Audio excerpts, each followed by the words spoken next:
Alrighty. And we're back on this beautiful Tuesday. Monday? Is it Monday? It's Monday. I started on Sunday. It's a beautiful Monday here in Oakville, Ontario, and we're going to be playing IceBURG Control. This is the classic Jozef Teleki version that I have not played in a while.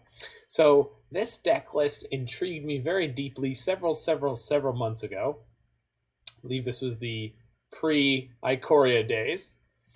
And it was intriguing because it's just so crazy. Who would believe that this is a modern deck that could compete with so many 4-ofs and then a bunch of really crazy 1 and 2-ofs in terms of numbers that we're used to seeing. So this deck features an astonishing 4 Drown Loch, 4 Assassin's Trophy, 4 Wrenn and Six, 4 Ice-Fang Coatl, 4 main decked Dead of Winter. And then on top of that, we've got a little bit of Snapcaster Mage, 2 of those, 2 Uros. Uro had not yet risen to the level of prominence that he has done so. You got a Royal Scions, Kolaghan's Command, Abominable Treefolk, Cryptic Command, and Jace the Mind Sculptor. And the reason that this deck was initially put on my radar was that we had the situation come up that Jozef Teleki, as well as a friend of his, played exact copies of the 75 that you see in front of you. And he won a modern face-to-face Open Plus, which is kind of like a Star City Games Open style event up here in Canada. And his friend came in, I think, 4th or 5th with the exact same list. So they really nailed down something about that particular meta. Maybe it was being good against Amulet Titan at the time, or Tron, as well as creature decks. There's just the right balance of things in this deck. And one of the other most perplexing things about it is this mana base is insane. There are no traditional fetch lands, only Prismatic Vista and Fabled Passage, as well as Field of Ruin. Wrenn and Six plus Field of Ruin is an incredibly effective way to cause some serious issues for your green Tron or sometimes E-Tron opponents. So with that mostly out of the way, we do have also quite a strange sideboard with 4 copies of Leyline of the Void. I think that's probably because the main deck is pretty vulnerable to things like Dredge. So if we run into that, we will have at least a pretty powerful strategy there. Weather the Storm was in there because at the time Prowess was also quite popular, which it still is. All the fatal pushes are in the sideboard. So we are going to struggle a little bit against hyper-aggressive decks in Game 1. And the wonderful Cave Dan and the Faithless Brewing podcast has always questioned the fact that because of the mana base, if you don't draw on Arcum's Astrolabe, it's incredibly difficult for this deck to double spell on turn 4. Even though you have a plethora of 2-mana spells, it's very difficult to actually end up casting 2 of them. So we'll see how that all works out. This is also making me think that I need to add a note to myself that we will be, or I'd like to play Niv Mizzet at some point this week. So, there's a modern prelim in 14 hours. I doubt I'm going to play that, but it's possible. Anyway, we are going to hop into a league with this bad Mama Jamma and see if we can't get perhaps our first trophy of this season. I don't have high hopes in it, but it is entirely possible. And then after this one, we're going to be heading on over to a crazy list from my good friend, the Jiggiest of the Weeest, Jiggy Wiggy, with Kinnan Blade, which is a crazy mashup of the Urza Kinnan deck with Stone Blade, which is wacky and wild.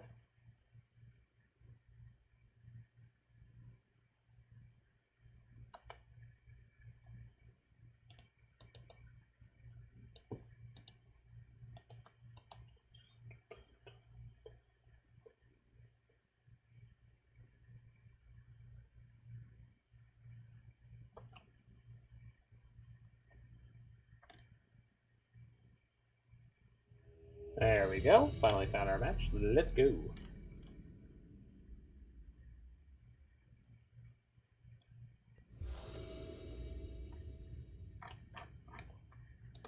Alright, looks like we won the die roll. Pretty important for this deck. Ah. One of the favorites of this list is Abominable Treefolk. We have a very functional hand here that's missing 2 of our colors, but it does have a Field of Ruin. We're on the play. We have a Force of Negation and a blue card to pitch to it. Actually, 2 different options for that. So depending on what we're up against here, we are definitely in all right shape. We have a good game plan here, so we're going to stick this one and see how she goes against this beautiful Platinum Angel avatar. Turn 1, Relic off of River of Tears. I don't know what to do with this, but okay. I don't know if this is mill, maybe like blue-black Tron? I don't know what any of this means. I'm going to play this cantrip. Remand, Condescend, black. They don't have blue mana because they played a land. Huh, interesting. So they kind of shot themselves in the foot with the River of Tears. Interesting. I would be used to seeing these lands coming out of blue-black Thopter Sword, but I cannot imagine that that's what my opponent is playing. That was a pre-Urza deck. Omen of the Sea. Okay. Is this Inverter? This could be Inverter. Which would be interesting. Huh. And I wonder if I should have played out the Force Negation rather than go for the Field of Ruin line. If I do crack this Field of Ruin, I'm very likely going to grab a snow-covered mountain. One, there are more snow-covered, or there are more black sources in the deck, generally speaking. And 2, the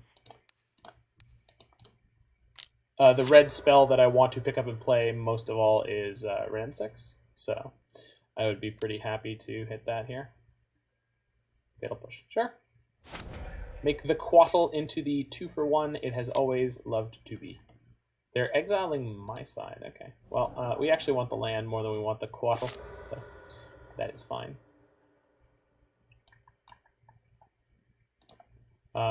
Although this could be bad if we end up picking up a Drowning Loch, but they have a Relic in play, so that's not really a great line anyway. Okay, we're just going to play an island. I could try to play Jace the Mind Sculptor here, or Abominable Treefolk, and see if they counter it. They did not have a land to fetch. Huh.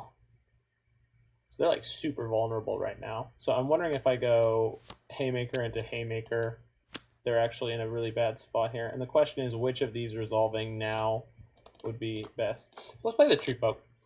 They just used a Fatal Push on a Ice-Fang Coatl. So, okay, remand. That was expected on the previous turn. I think that's what they wanted to do with my Ice-Fang Coatl, but they didn't have it. Knowing that their number of basic lands in their deck is abysmally low, yeah, there had to be another one. They just had it in their hand. Really helps us out here. So this is going to take one of my forces, but we still have the other one, and we can pitch whichever one of these threats we're less interested in if they come after us. Sure. We'll exile the force.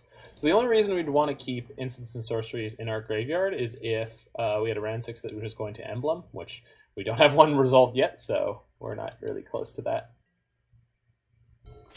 Trophy is always a reasonable pickup here. I think now that they know what's up, we're just going to try to slam this Jace. If they have a harder counter, yeah, okay, cool. We're going to Brainstorm. And this game seems effectively pretty over. Obviously, they can come back from this, but Outlook hazy. I don't know what Magic 8 Balls say. Okay. But for the blue-black deck to take Jace the Mind Sculptor off the battlefield, it's gonna be some work. They usually don't have the easiest time with that. Yeah, not surprised to see them crack the Relic there. They're really looking for something to do. They could have Inverter here. Thoughtseize. Yeah, it really seems like this is an Inverter deck. Just all the plays seem like they're pushing in that direction. So this Assassin's Trophy, I believe, will be a land destruction spell, since they failed to find the Field of Ruin. So will the Field of Ruin. So we're going to Field of Ruin their River of Tears, and then we're going to Assassin's Trophy one of their other basics, or perhaps their Watery Grave. Yikes. Good draw. I wonder what they'll actually take here. They should take the trophy, I believe, but we'll see if they are clever enough to do so. The Field of Ruin recurring with Wrenn and Six, though, will be able to knock down both of these. Jeez Louise. Okay, well, then. I wish I had left more cards on top of my library, I guess. Jeez. You don't normally have to work so hard for it. Okay, so we'll brainstorm. There's a Wrenn and Six that's okay to have here. Oh yeah, we've got the Field of Ruin. So put these two back. Play the Wrenn and Six. Hit him with the field. We'll take down the Watery Grave, since the Watery Grave is properly flexible. I think I'll just get another forest. Make it easier to get to this Uro at some point soon. Then we can pick up our Field of Ruin again for next turn. So we're just going to be able to control their mana from here on out. So they have one card in hand, so they couldn't possibly have the Inverter combo and the land to cast the Inverter. So I'm pretty sure they're going to get squeezed out of this game at this point. There's just too many Haymakers have landed. I love Wrenn and Six and Field of Ruin against some of these control decks. Okay, so let's see. I don't know if I want the last Force. It actually feels like our main deck is pretty optimal here. Oh, except for the Dead of Winters. Yeah, these are likely to be quite poor. And I guess we could have Leyline in, because there's like a reasonable chance that similar to... Oh, Ashiok. Okay, we'll just stick Ashiok and maybe the Maelstrom Pulse. Doesn't seem like they're particularly permanent based, but I think this is probably a reasonable direction to go.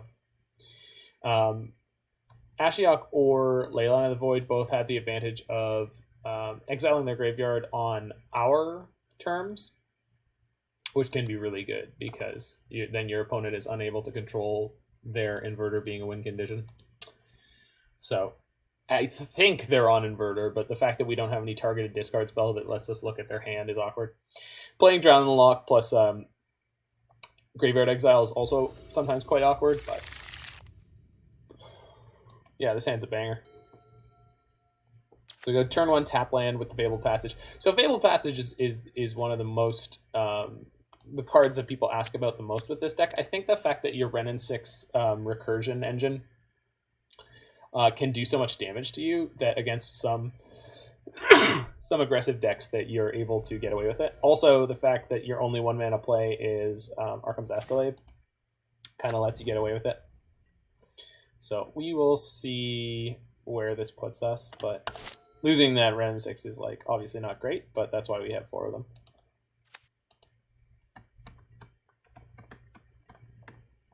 Okay, so out of all the things I could be getting here, I think green is the best, because if I top deck a Wrenn and Six, this can get red. If I top deck a Ice-Fang Coatl, we could just play our blue, so kind of have the best options by doing it that way. Yeah, if I play the Vista, and then the Island, and then the 2 Fabled Passages will get their lands untapped. So, and once you're on the 4th land, the Fabled Passages are just superior to Prismatic Vista, which is kind of sick and unusual. It's a very strange card.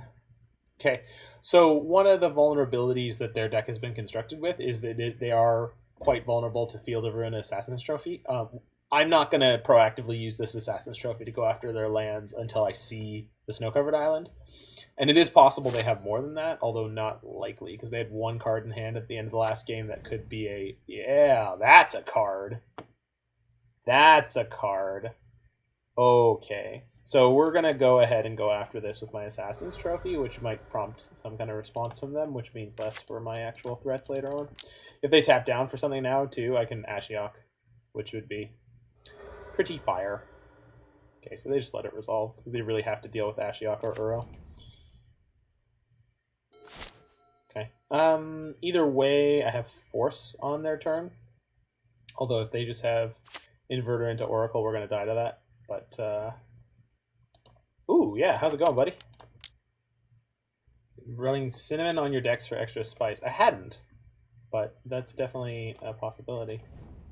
I think I'm playing against Inverter, so I'm playing against opposing spice.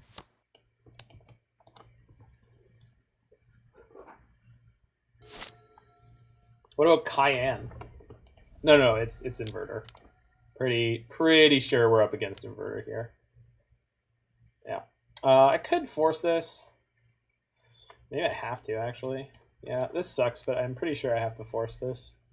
Because if I don't, they're just going to start drawing extra cards every turn. I don't know. Because if they hit the Inverter next turn, they just win on the spot. That's the other issue here. Whereas my turn's just going to be casting this. Or yeah, I think we have to force this. Otherwise, we're just going to lose next turn. Because they're going to get to draw one extra card this turn, and then if they have an Inverter sitting anywhere, they could just win next turn. Well, that was a phenomenal top deck. So, resolves? Yeah, that was excellent. Okay, so I do have Drown Locks in my deck. I think I'm going to nail them with the Ashiok here, because then if they have an Inverter in their hand, they can't play it. Their library will go to 0 cards, and they'll lose the next upkeep, or the next draw step. Picked up 4 See the Truth, 4 Discontinuity, and 3 Shark Typhoon today. Are you going to play Legacy?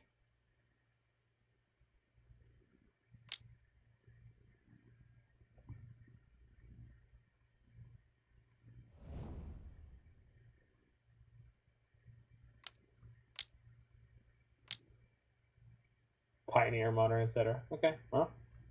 Some of those cards might be somewhat effective. Yikes. That card is really good against me.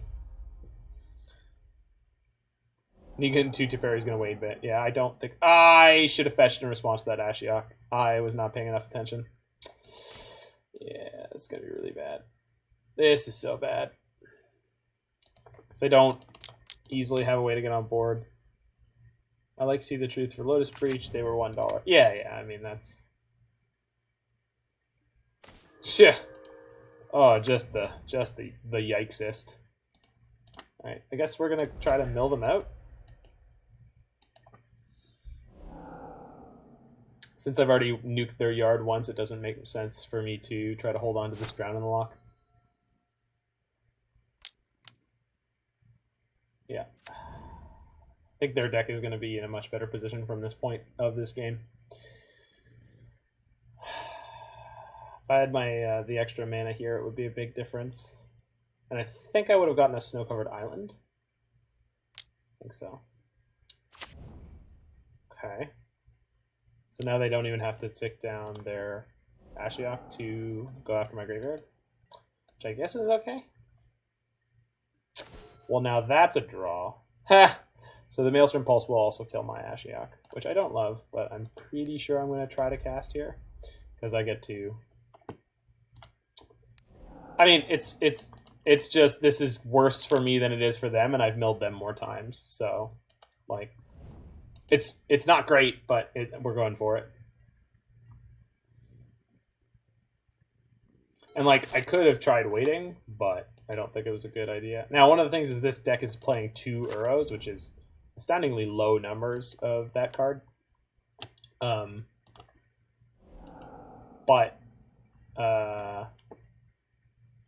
we've exiled one now, so we are Uro-less from here on out. Okay. So I was leaving those both up in case I needed to fetch blue-black to play this Drown Lock, but we're just going to get all our colors going now. Get our red Mount Anne. Okay. Plenty of good draws in the deck from here. There we go. Likely going to America this week. Wear a mask, my friend. If I field them now, we're going to get to find out if they actually are as land light as it has looked like they are. And the color I want to get with this is green, so I'll tap a green. I don't really need to get to green mana at all, because I don't have access to Uros anymore. I don't think anything in the deck has double green, but... and I do still have the one copy of Cryptic, so I really should have got it in blue there. Oops. Oh, right on. Leaping into the jaws of death. That's one way to look at it.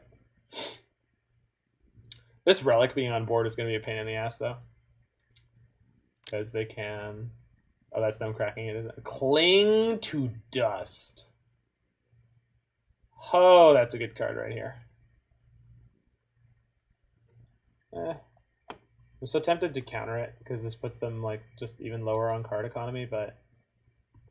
The thing is, they have exactly 4 mana right now, so if they try to cast an Inverter, then we'll be able to crack their Relic of Progenitus, and we should be able to drown it. Unless they're smart enough to activate the Relic to exile 1 card from there.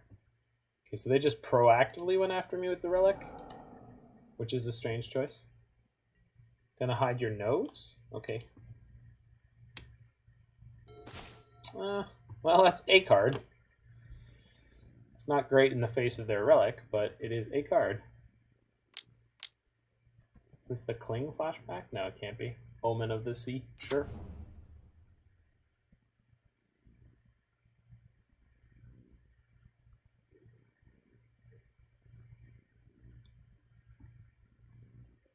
This is a very strange matchup. Hopefully they hit an Inverter soon that they want to force through. Yeah. Alright, let's draw Wrenn and Six now. That'll do. That'll do. That is a strip mine. For blue and a black, that is, or sorry, green and a black, that is a strip mine. What are you? Okay. I will let you scry. And then I'm going to destroy that. Hide your nose. Hide your children.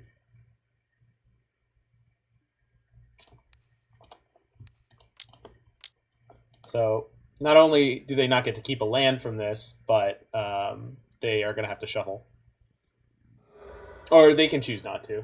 And they should choose not to. Yeah, they chose not to. Good for them.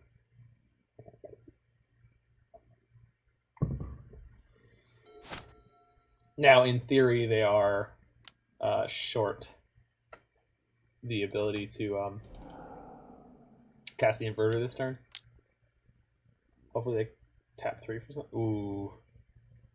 Actually, this works, right?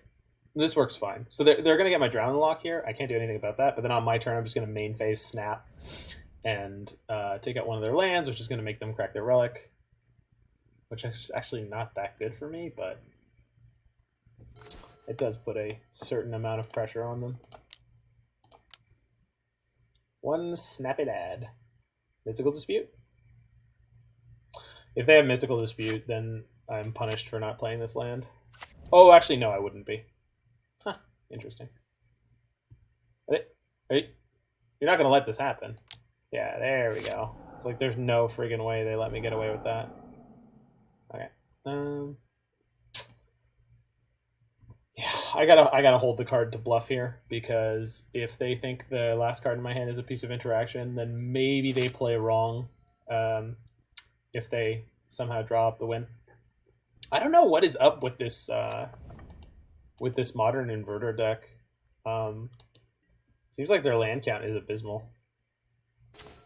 Well, that's really poor timing. Maybe if they kill my Snapcaster, it'll be kind of okay. Okay. I'm happy to go down to 1 card in hand now. And then we'll be able to... Oh, they're cracking the Omen, for sure. We'll be able to... Modern is weird and I love it. Me too. Modern is great right now. Modern has been great for a long time. Obviously, the Companion era was divisive.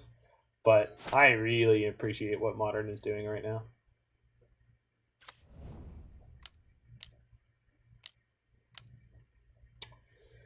That's a shame. So I can kind of save myself for a turn if I make them discard a card. But if they have the Thassa's Oracle, then it's not going to matter. So, yeah, we just got to get a little lucky here. Overall, I mean, obviously, in the... Yeah, we can top deck something that gets us out of this, but we'll see if we do. We have Force Negations, we have Cryptic Command, we have all sorts of things that are functional in this spot. Okay, so their deck is Stroke and Omen. Okay. And we'll just grab a black, I guess. There's a lot of dead cards right now. Like that one. Alright, I'm going to pass the turn, and they should have the kill here. I wonder if we should bring in the Leylines. Yeah. You're late tired? Ah, didn't have a nap. Zen Fuzzy Missiles!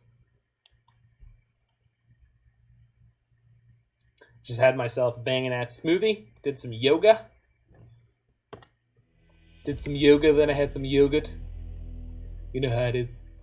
Alright, is there anything in this sideboard that I think that I need? The only possible card is Leyline of the Void. I think Ashiok is probably generally better. Just going down cards for that versus Force of Negation just seems like a bad proposition. Force of Negation can help me win on the turn where they're trying to resolve their Thassa's Oracle. You're making smoothies? Like, with plural? Why are you making mass smoothies?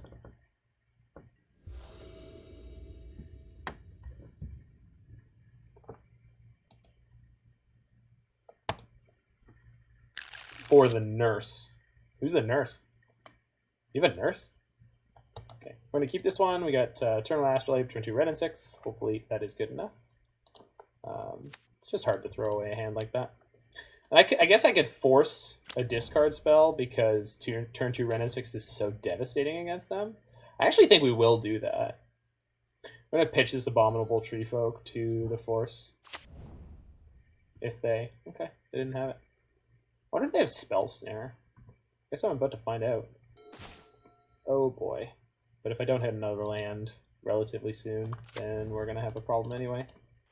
Oh well.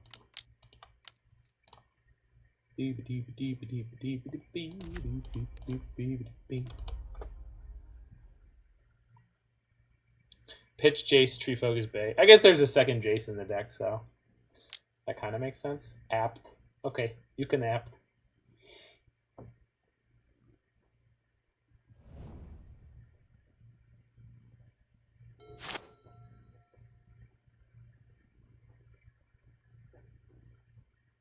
So if we hit a Fabled Passage here, that will be the Fabled Passage sort of like fail case. So they get to hit my Trophy, my KCOM, or my Force here. Any of these cards. Yeah, that's fine. I have to let this go.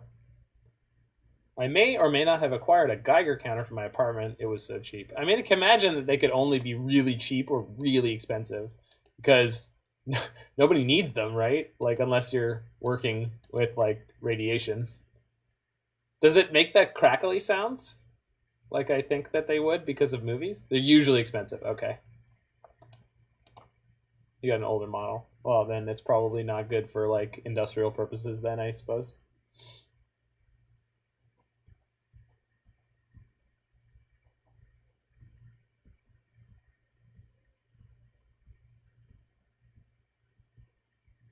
They used to be made out of metal from shipwrecks. Yeah, because there was something that was only in the metal that was made in, like, the whatever.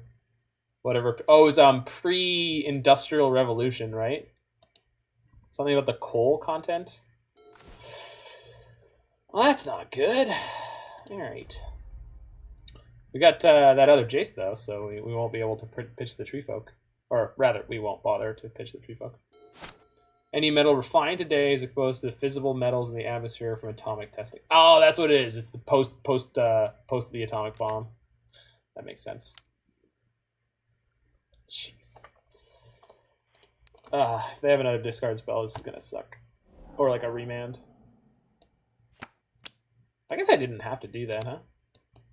Although if they force it through, they just hit my KCOM, which I don't even care about. Really? I just like to hit one untapped land. That's all I need. I really would like to hit one untapped land. That's all I need. I had the Astrolabe from the start, so we've drawn an extra card. We are 11 cards deep in my 23 land deck. I think it's 23. Might be 24. Honestly.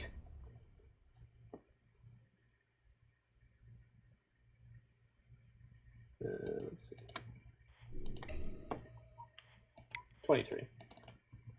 Which admittedly we could still hit one of the 4 Fabled Passage, which would put us in a state, but this is certainly more than a little bit obnoxious. Oh man, if they just inverter me here, I'm going to be so annoyed. Relic. Sure. This means, yeah, as long as they keep 1 mana open, they can knock me out on getting a fetch land going. Holy crap. I mean, it's not actually all that relevant, but it does let them manipulate their graveyard. Okay, this is kind of last chance. Alright, that sucks. We just can't cast anything. If I had 1 more mana, or 1 more, sorry, land. I keep goofing that all day long.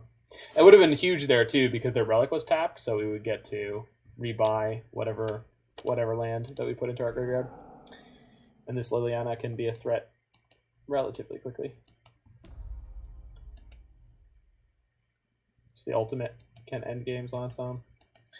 This is a shame. This whole game is just a little meltdown on our side. Other than this, it was a really good match. I really hope this is a discard spell. Jesus Christ. So now I can't even draw a fetch land. Alright, we're just done. Unfortunately. Just, now? Well, at least we didn't draw it anyway. Alright. Meltdown, I'll break out the Geiger counter. Well, here's Magic sucking sometimes. We just didn't get to play a game. That's cool. We'll move on.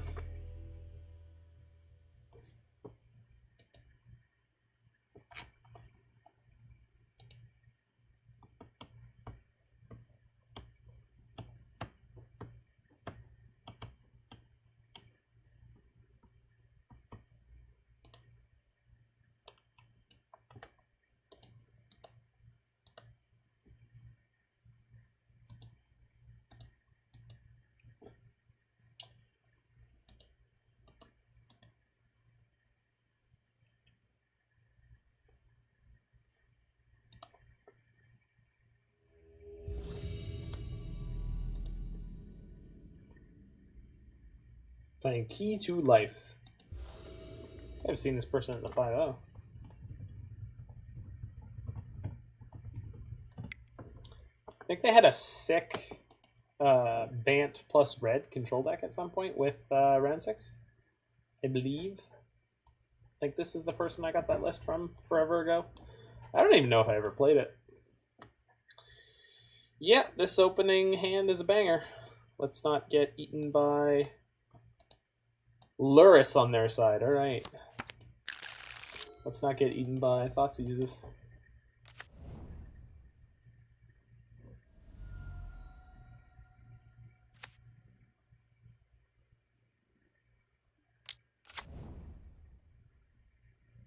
Okay. Whew. That was, well, not a mistake, but if I play the Wrenn and Six on turn 2, I won't have a land to pick up. I can't. This is my only snow-covered mountain, and there is one more snow-covered forest in the deck, so in theory I could do that. Uh-oh. Okay. Whew. It's actually even better, because now I have a target for Wrenn and Six. Works for me. So this is some kind of Pox deck we're against, and Wrenn and Six is one of the best things you can hit. Probably not Bant Red. I wouldn't think so with the Swamp and the Flagstones of Trocaire. They're playing Dead Guy Ale. I would say they're playing some kind of Pox variant, which I'm not sure that qualifies as Dead Guy Ale. But, yes.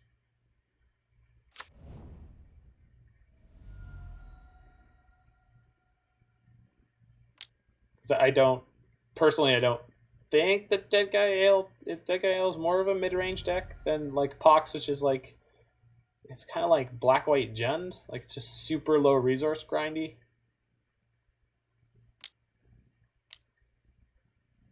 They're going to filter that, yeah. Ooh, it's Mardu Pox.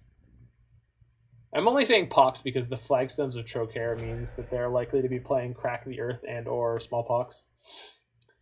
I don't really need these Vistas. So, starting this turn, what we're going to be doing is hitting their lands with Field of Ruin and then buying it back to Wrenn and Six, which kind of sucks because... Oh, I guess I could just play Royal Scions. So this is slightly better in the face of this Kroxa, because even though they don't have double red yet, all they need is one red source to get there. So we're going to Royal Scions this turn and then start hitting them with the field potentially next turn, but it depends on how all this goes. We'll still just wait until post Wrenn and Six post looting with the Scions to see what we want to pick up. That is a phenomenal draw. It largely doesn't matter what I put down here, but let's put down a forest and pick up Vista. Vista. All right.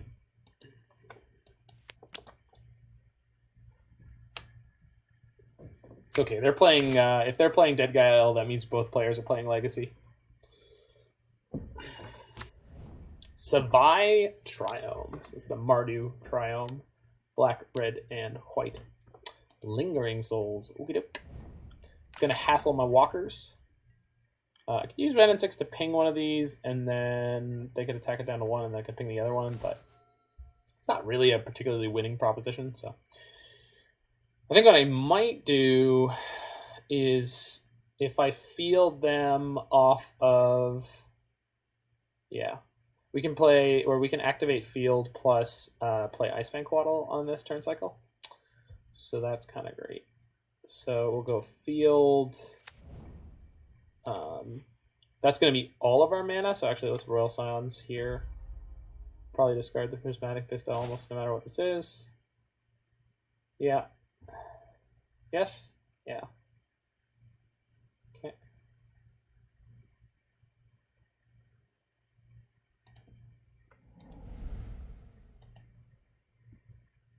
Oh, I need to activate my Wrenn and Six still.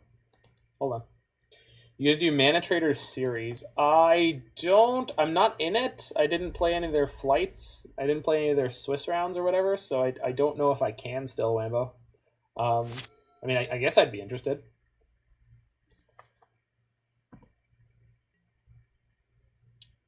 So now that we're in combat, I'm gonna knock down their Savai Triome.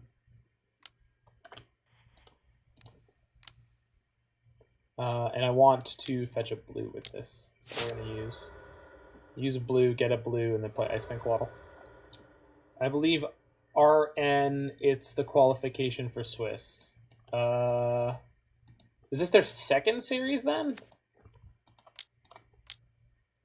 Okay, I'll look at that in between leagues. Like right now? Like I have to play in it right now, or is it like the next couple days?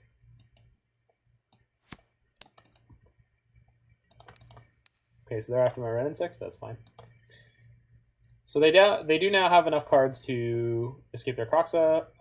We can't do anything about that, but if I can get 2 cards in their graveyard, we can drown the Kroxa. Between Field of Ruin and whatever, we should be able to get there. And they're eating out their Lingering Souls to do this, so there's a good chance that this is going to work out pretty favorably for us. Also, if we draw till the 23rd, wait, 21st.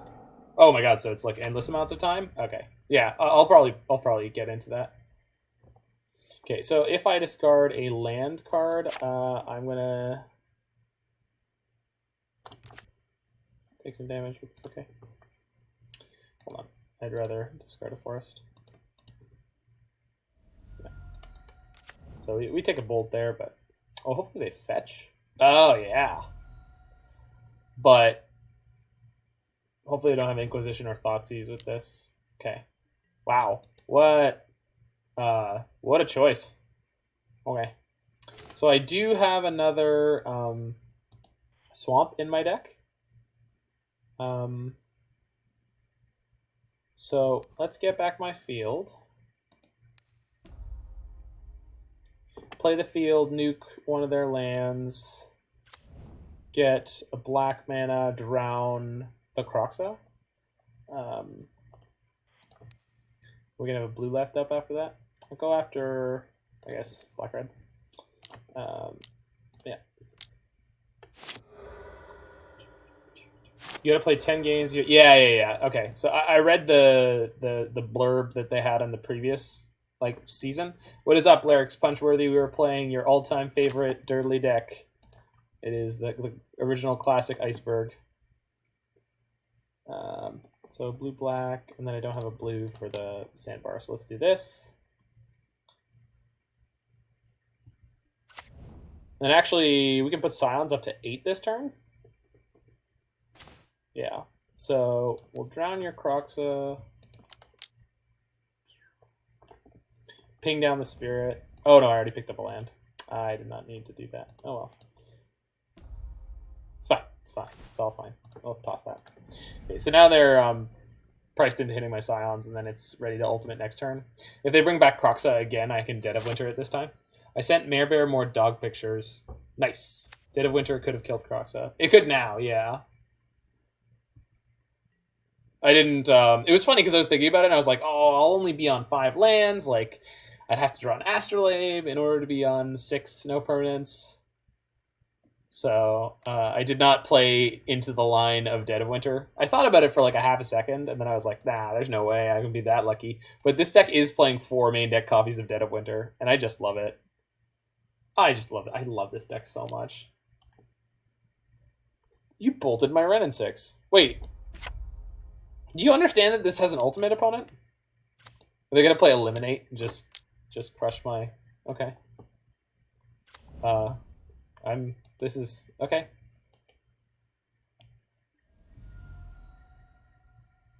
I don't...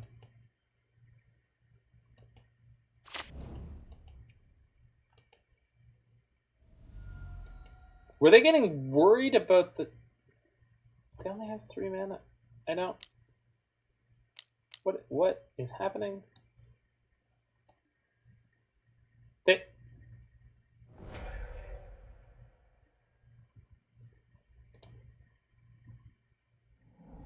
Oh, they're going to put Lurrus in their hand. Oh, that's fine. Okay.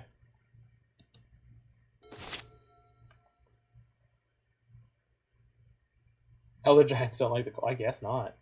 So we could put them to 3 here? I mean, why not? I get to draw 4 cards, which seems pretty insurmountable. Trigger.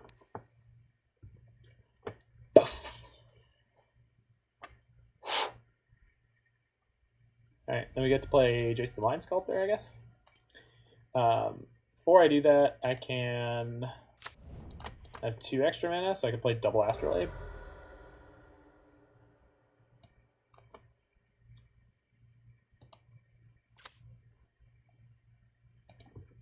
Oh, no. I mean, I almost thought about it Larynx Punchworthy, but I was like, wait. Let's maximize the damage.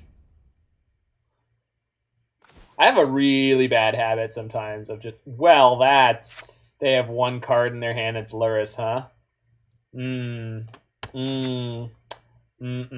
That tastes like sadness. Do I also blow up their Astrolabe, or do I just kill their Spirit? I'm just going to kill their Spirit. So, target player discards a card, and Shack. You. And this thing. What else are we playing this turn? Is Astrolabe and then cycle Sandbar? Yeah, seems good. Bye, Lurrus. This has got to be the concession Kolaghan's command. Which I guess I could have put them to 1 there, but that's not particularly effective. Moist. Nothing about this deck is moist because it's frozen over. just like my beautiful Canadian heart.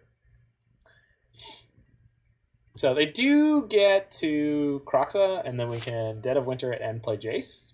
Seems good. Babel. Mishra's Babel. That's occurred, I tell you. Oh, we can just Jace and Boomerang the Kroxa, I guess. I don't know. I don't know.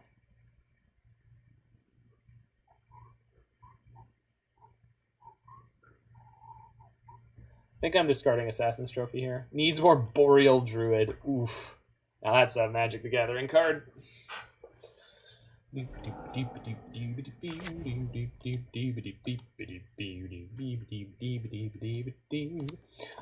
just don't feel like taking more damage against them, but it's probably okay to just discard the Swamp.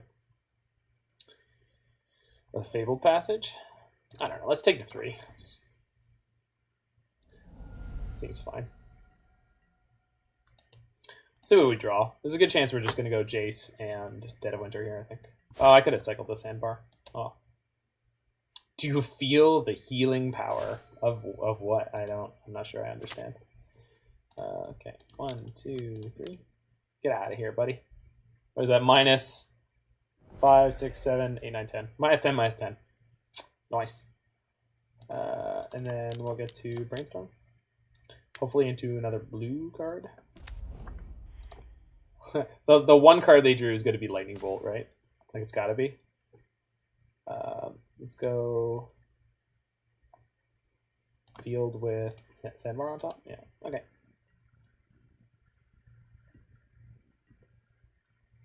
Which I guess is the opposite of what we'll want if they hit me with Thoughtseize or Inquisition or something of that nature, but... Oh! Second main phase. Yeah, that's fine. I guess I could have forced it, stop them from cantripping, but I'm not really worried about the cantrips. Yikes. Oh, they're tearing it up now. Their Dead of Winter is going to be for a whole 6. Good God. If we find Treefolk, this is going to be hilarious.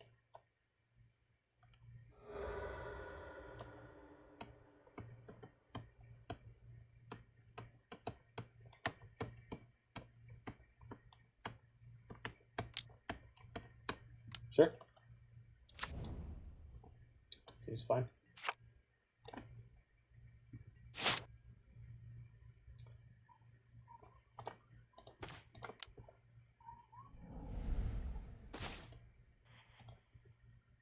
So we can draw 3, we can put back 2 of whatever. I don't really need Dead of Winter.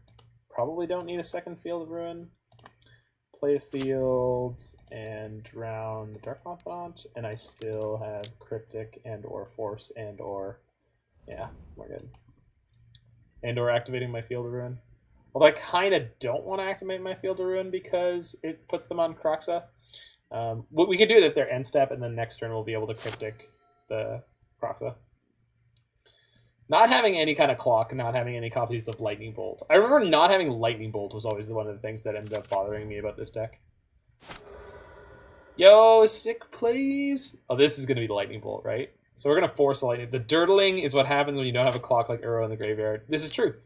This is the reason I remember we specifically ended up making changes to what this deck was because of flaws like this. And this is fine, in my opinion, for playing paper Magic. I don't mind playing this kind of deck this way in paper.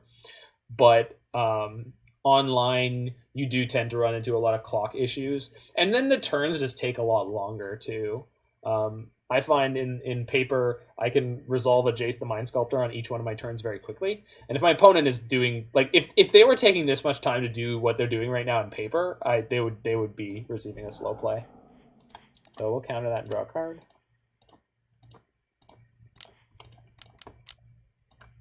Boosh.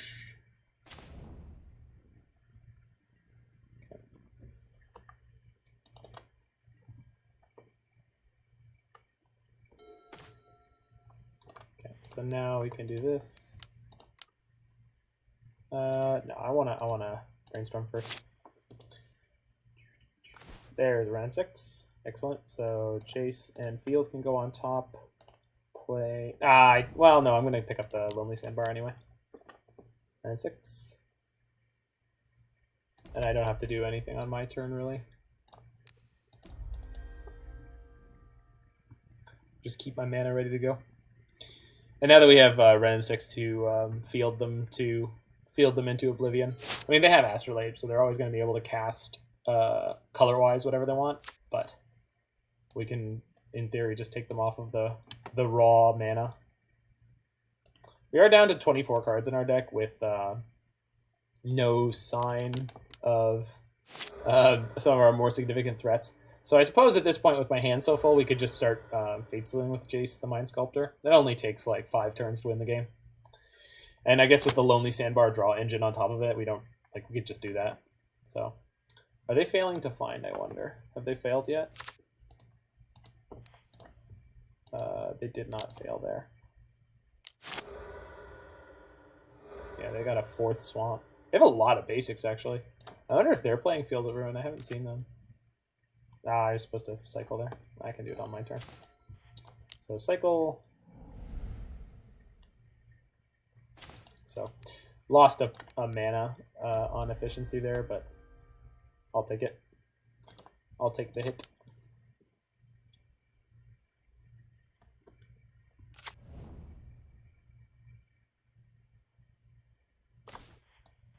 Snap is all we need to end this game. Snap plus Kolaghan's Command will just kill them. And Kolaghan's Command plus a ping will kill them, so let's just go for a Fate Seal because it's a little more clock efficient on this turn. Can you have the Flagstones of Trocare? Yeah, it's fine. Keep it. Flagstone's yours, buddy. Flagstone is yours. So we're just going to go Snap Kolaghan's Command, and even if they can kill the Snapcaster Mage, we're just going to kill them with a Wrenn and Six ping. And even if they kill my Wrenn and Six, we get to kill them with the second Wrenn and Six ping. So pinging away. Fails to find a plains. Love to see it. I suppose if I was the fastest player in the... Sure. Discard a card. Dead Winter. Okay. Sack a land. Snookover Island. They're going to fail to find a plains again. I suppose if I was a very, very fast Magic the Gathering player, the right way to game this situation would be to just extend the game out as long as my opponent's willing to play for, because I really don't feel like I can lose here. We're going to have to go Snap Cryptic here, but that's fine. We can just kill them with the Snapcaster Mage then. Yeah, they have 0 cards in hand, so we're just going to Snap Cryptic. Hello. I mean, I have a million options. A Snap Drown. No, I can't Snap Drown. There's a Cryptic.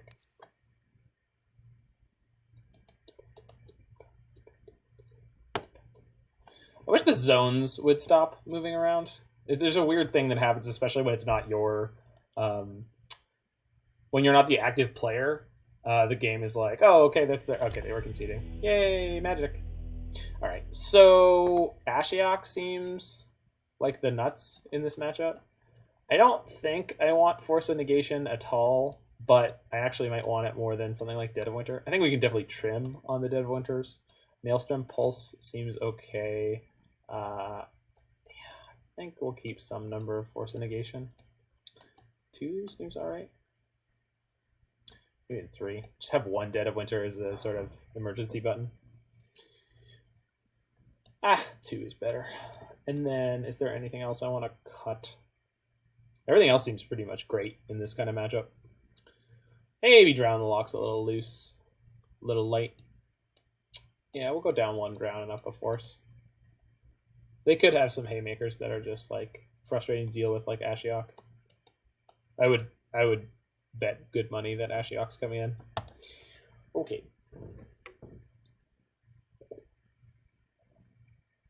I believe this exact deck list, or close to it, is what I've got right here in my hands. It is. Yeah, this is that deck.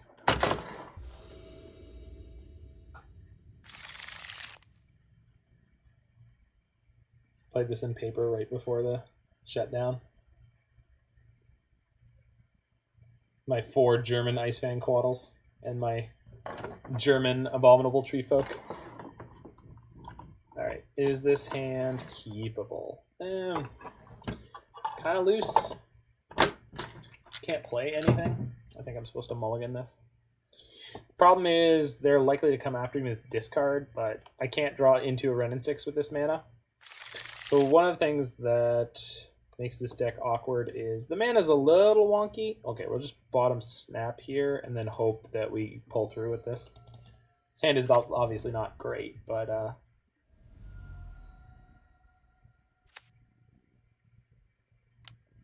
so if we get hit with early smallpox this game, we're going to be in big trouble.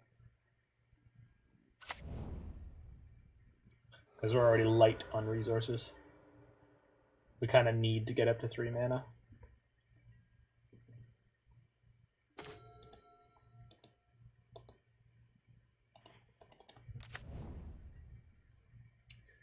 Okie dokie.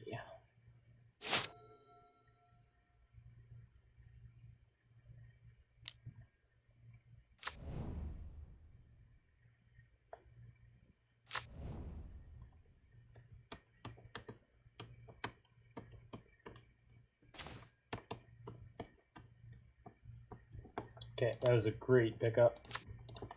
Obviously, it would have been better on turn 1, but Bayer, not chooser, right here. So from this point on, we can start playing Ice-Fang Coatls. The Drowned Loch is a pretty reasonable counterspell against their deck a lot of the time. So let's hope they play something like Kroxa, maybe even Liliana the Veil. Anything of that nature would be fine here. If they give us an opening to play Ashiok, I'm pretty sure we're going to jam that. I think we're very likely to see a Pox or something similar.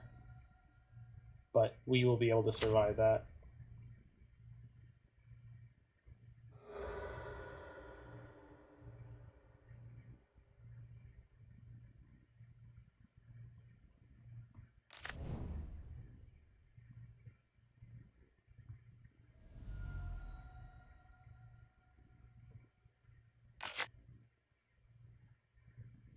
They must be playing Liliana the Veil in their 75, right? Luris.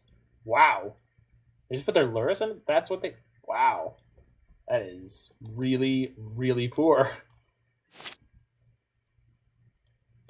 I'll take it. We take those here.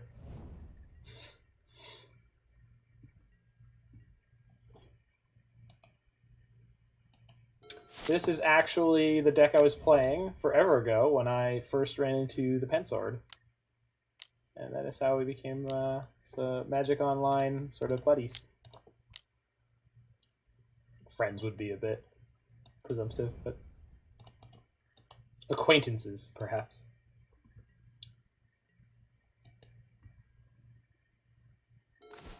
Good to see him back in the saddle. Okay. I think we just jam the Ashiok here. It's pretty much the highest upside. So it doesn't really matter which land I play. So, island. Ashiok. I think I want to mill myself in case I hit an Uro. It's kind of 50-50. Like, it sucks because they did not. Okay. So they must have a removal spell for Ashiok. But I definitely want to... Oh, friend. Yeah, you did the thing. Well, that's... Yeah. I milled a whole bunch of things that are not particularly useful. Huzzah. Okay, but don't crack that fetch land too. Vampire Hex Mage. Yeah, I mean, that'll do. Well played. Ashiok got to be a 2-for-1, so I'll take it. But this has got to be a Kroxa here, right? Oh, Bob. So we're gonna Wrath the Bob. We're 100% gonna Wrath the Bob here. I think we're gonna field first and then Wrath the Bob. Oh well, never mind then. We're gonna field for green, then use the Astro. Yeah, okay, we got it. So this has to go for green or red. I'll tap the other field. suppose it doesn't really matter. Ah, it could matter. So we'll get green because that's a more powerful color in the deck because we've got eventual Uros. God, I love Wrenn and Six so much.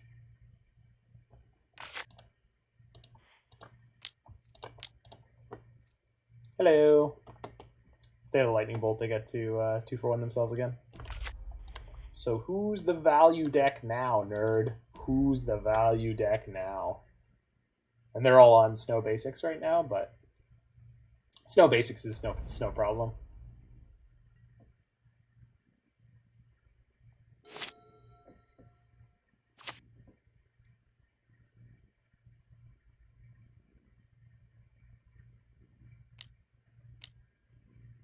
Okay, that's going to take my Dead of Winter.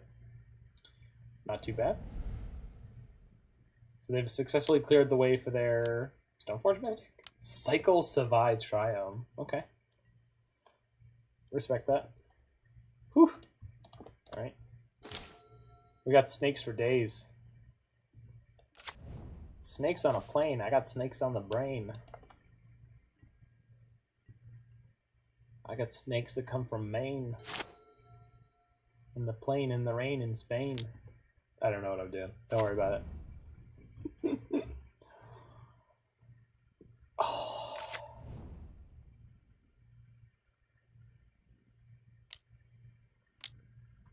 Yeah, that's okay. Respect.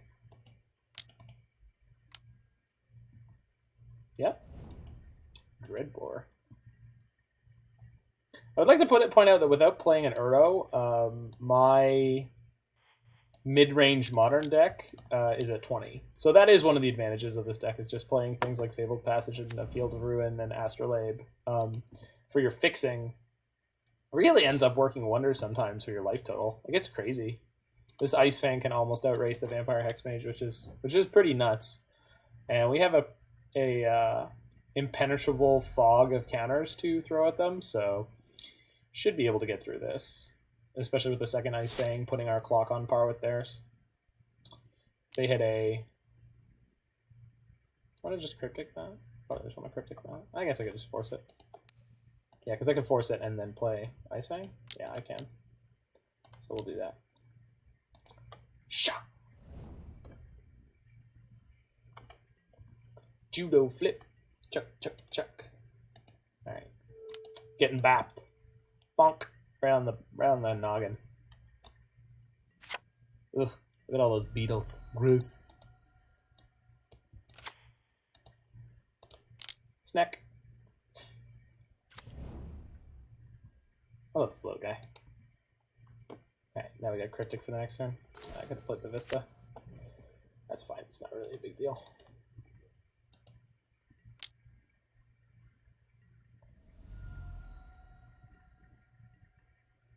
That's crazy. If I Field of Ruin, Flagstones of Trocure, they get a plains, and then they also get a basic land of any type that they want. It really does look like we're playing Legacy here. It looks like they're on like some kind of turbo depths, and we're hanging out here with 4-color snow control. I love this.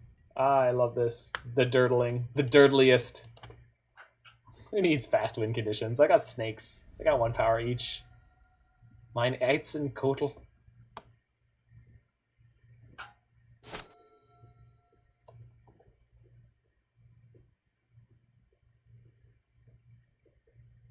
If they're on a 4-turn clock, I'm on an 8-turn clock. I will take it.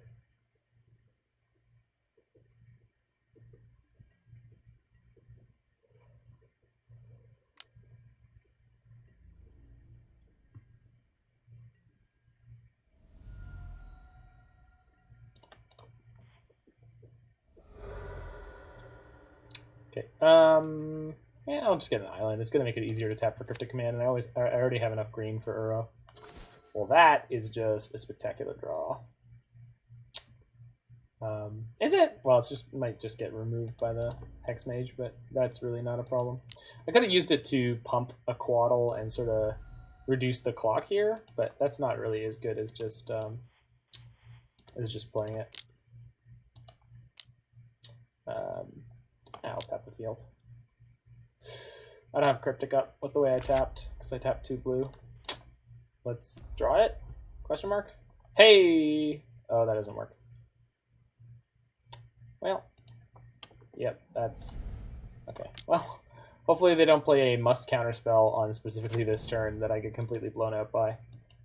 Okay, we got Drown in the Loch. We're gonna be okay.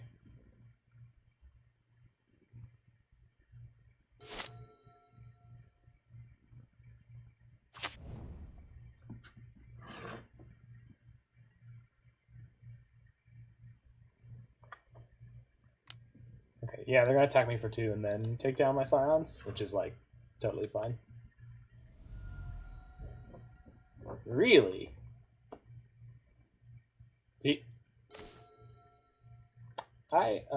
Okay. Well, Scions is not card advantage, so let's just go ahead and make our clock much faster with it. Smash? This thing has Death Touch, First Strike, Trample. I love this. The world's most dangerous snake.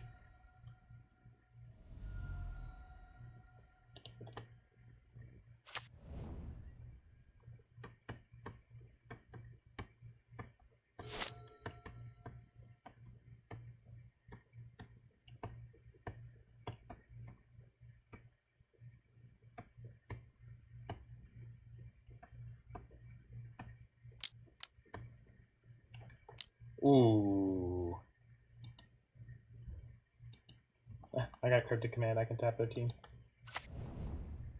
See if they flash it back. Yeah. Oh, they have to because the Ice-Fang gets First Strike, Death Touch, and Trample.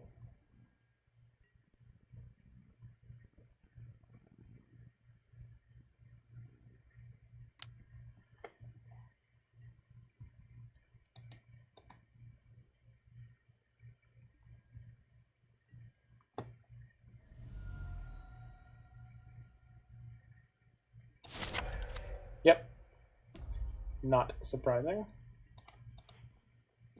But now we have the ability to Cryptic tap their team and have Drown in the Loch as backup, so that'll do.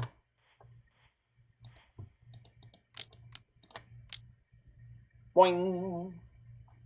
GG! Get wrecked, nerd.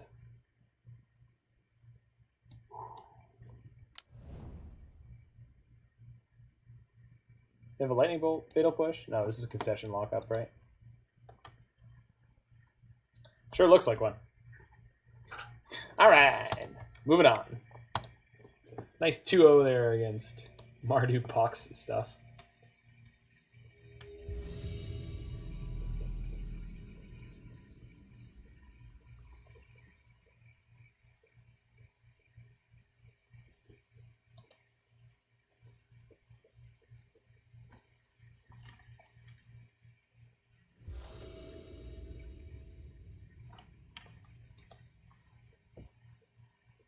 Alright, in the blind, this hand is fantastic. The thing that would beat us best is counter magic, so. But this is more than good enough to be getting along with in a game 1 in the blind. No discard spell. Interesting. So we'll just play a Forest and pass. I don't think most people know what to do with that. Your opponent plays Forest, pass, and Modern. Like, what do?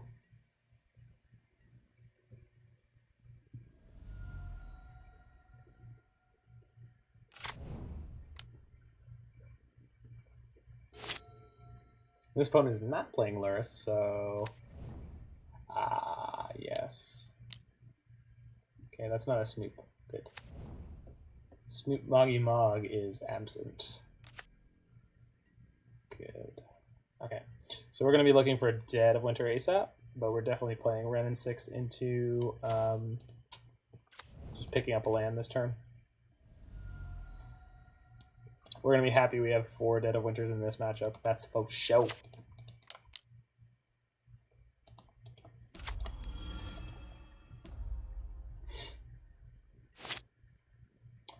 From this turn, we'll be able to trophy any of their combo pieces.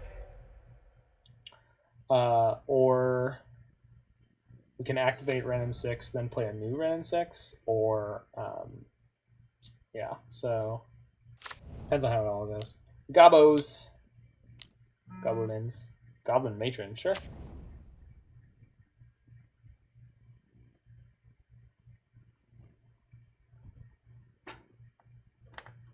That's another 1/1. I'm very okay with it. What is this frame? Oh, that's one of the online masters.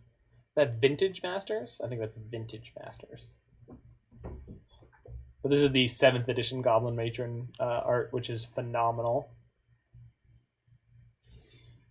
I love the bones in her hair. Like, just the Magic art used to be so much more whimsical. I love this like 90s style art. You can see all the brush strokes on this thing, man. It's fantastic. Okay. Yeah, sure. Donk my Wrenn and Six. Oh, what did they put in their hand? Munitions expert. Okay, that'll definitely kill my Wrenn and Six next turn. So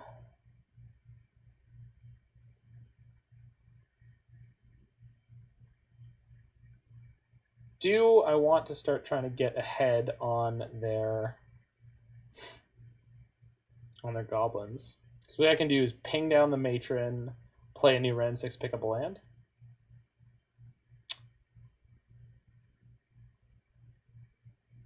I've got multiple Wrenn and Sixes. So next turn they'll be able to attack Wrenn and Six for 2, play Munitions Expert, ping it for 2. So even the new one wouldn't survive at that point. However, if I ping 1 here, play a new one and ping, then they'll attack it for 1, then they'll ding it for 2. So that doesn't work either. So I think the best option here is just keep going up cards as best we can. So let's ping down the matron, play a Vista, play a new Wrenn and Six, keep the new Wrenn and Six, fetch with the Vista, grab an Island? No, a Swamp. Well, it doesn't really matter because I'm not going to be using it this turn. But we'll look like Jund this way, so I guess this means they don't know we have blue in our deck yet. Alternatively, I could have played a Royal Scions this turn. Maybe that was better. What is up, Schwen?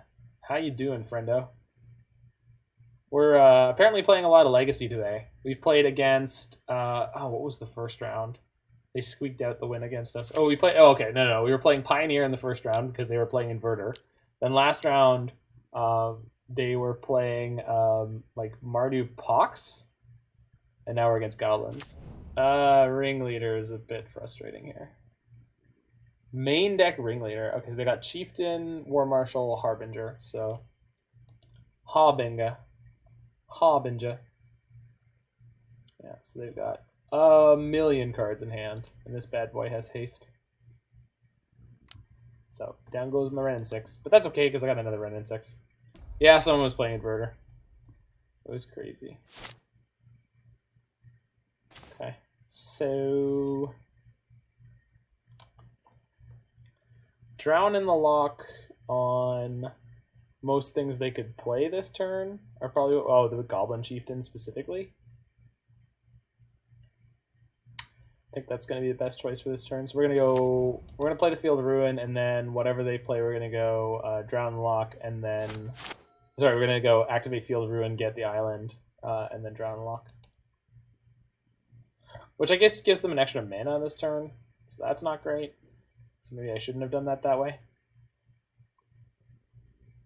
Yeah, maybe we shouldn't have done that way. Oh well. We're trying to buy time to find a Dead of Winter, because that is what we desperately, desperately need here. Okay.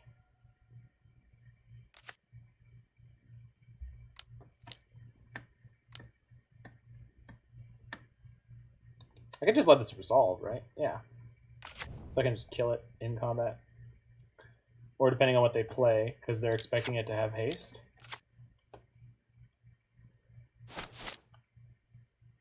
Yeah, we'll get to knock down one of their lands in combat.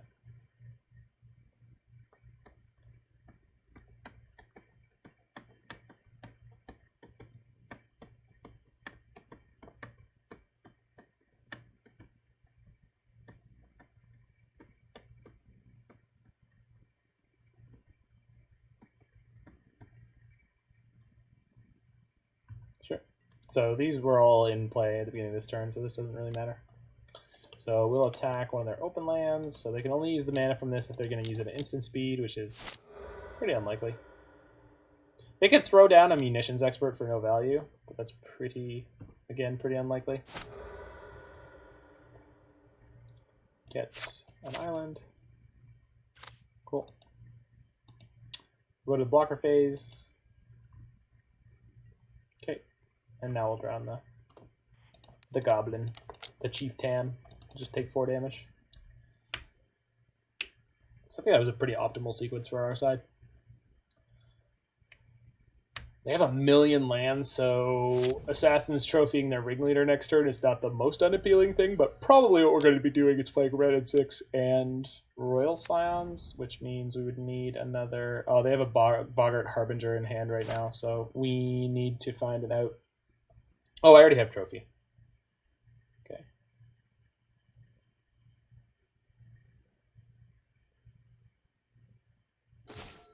Oh, that's unfortunate.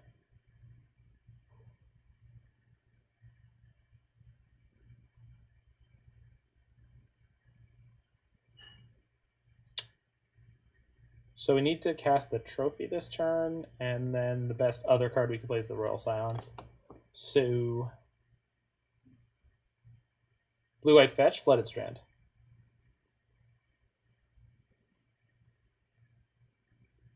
So I can play Field this turn. Yeah, that doesn't hurt my colors on this. Alright. I guess depending on what I draw, this could be... just ditch the Vista, because that's eventually going to deal damage to me, and I don't really want that at the moment. Oh, they just have the Kiki Jiki on top. Interesting.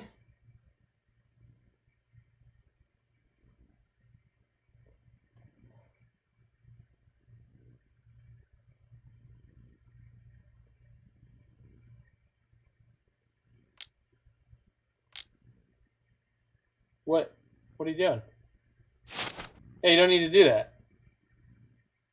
Just start comboing. There it is.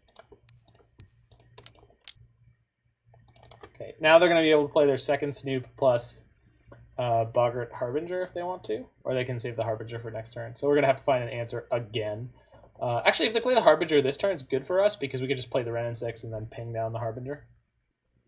Harbinger. It's so strange. Yesterday I looked up the pronunciation of it, and okay. Do I really want to kill my Royal Scions right now? I guess. Sure.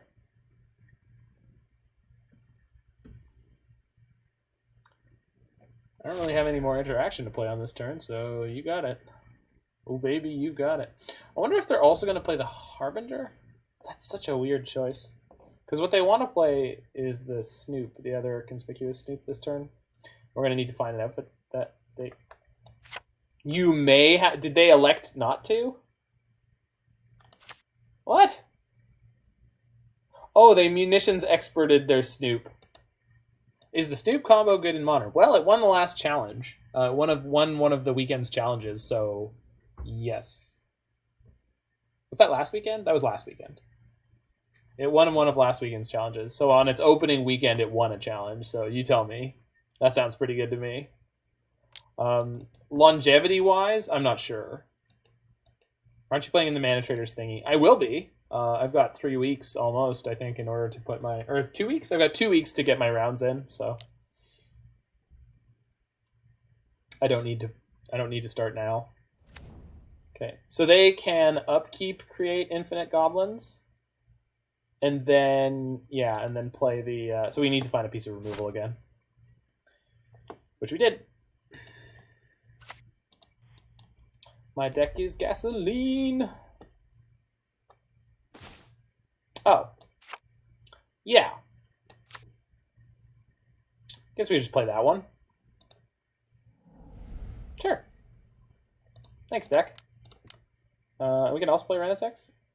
Yeah, seems fine. All right. Bye, friends.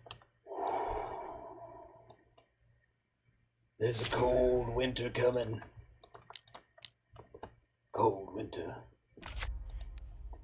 Pick up Prismatic Vista and cannot play any more lands, so we pass. We make a pass. Alright, what do you got? So they're going to draw a Kiki Jiki. They could play the Kiki Jiki, which is like, it's a 2-2 haste. Okay. Mogwar Marshal, sure. Goblos. Gobos, Gobos, Gobos! Bargard Harbinger, sure. With that, they can get a Snoop, I guess. I don't know. What are you getting? He's got a little snail on his head. Say what you want about Lorwyn, but it had some wonderfully whimsical art too. Just a little snail, just hanging out. Look at him. Look at him. Yeah, I'll be playing in the Mana Traders thing, Schwen, over the next week or two. So, Pashalik Mons. Okay, so you want to save the Drown and Loch for that. So we'll probably just Wrenn and Six ping this down. I don't know. We'll see. We'll see what we pick up. Oh well, yeah, or that. Which means I don't have to escape it because I could just discard it to Royal Scions. Wow. Yeah. Okay, that works. I love it when a plan comes together.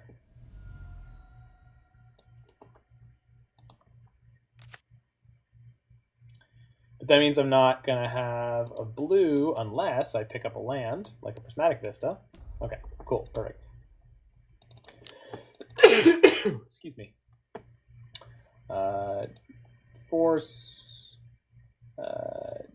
Wrenn and Six, Drown, Field?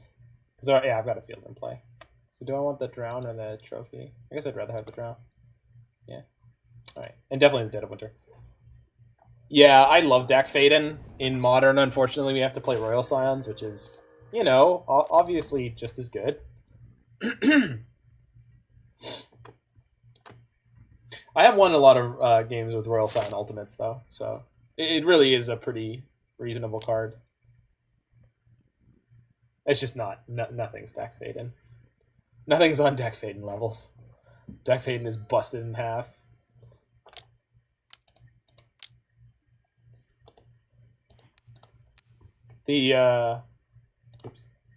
My favorite deck I will never own in paper is probably that one, the Strifopile.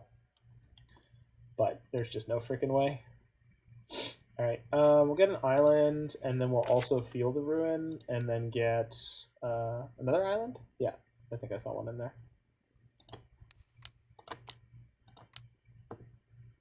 More like Smack Faden. Eh. Very clever.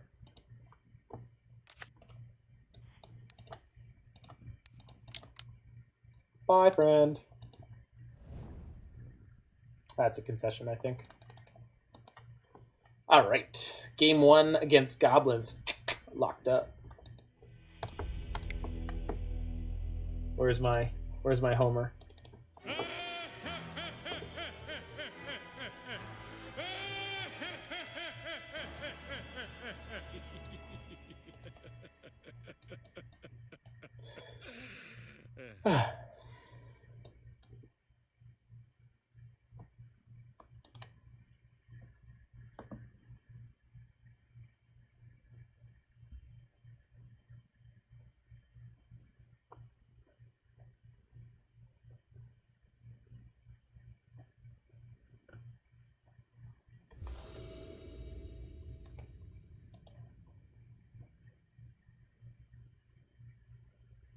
Oh, this hand's a banger. Doesn't get better than this one. Mulls to 6. Oh, you hate to see it. Okay, so we lost our first match to a brutal game 3 against Inverter where we just couldn't draw land. So let's just win out. Let's just 4-1 the rest of this, because this deck seems to want to win for me today. Seems to want to win. Look at this thing. You know, you never see this in Modern because, you know, nobody knew it was Modern and legal. Aether Vial. Yeah, that's... Everyone is streaming Mana Trader stuff. Well, I'm sure I will be tomorrow, starting tomorrow, so there you go.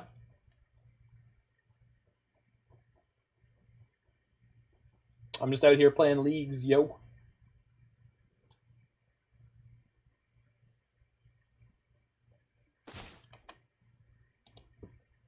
Okay, so we hit our 4th land, which is great because this Fabled Passage is going to come into play untapped. You're going to try to play 10 games and stop. I mean, if I have over 70% win chance, yeah. Because, I mean, why would I play more than that? Like, it just doesn't make any sense. It's not... You can't earn anything from it, right? They're just private matches. So, and not that I'm into playing leagues so that, like, I earn, like, tickets. Like, this is not a job or anything like that. But having no stakes is just a different experience, I think. Whereas, like, when you're playing a league, at least you've got some tickets on the line. At least you can win a little bit of play points, Watsy fun money. So now we've got push into Snap, which is really great. I love this.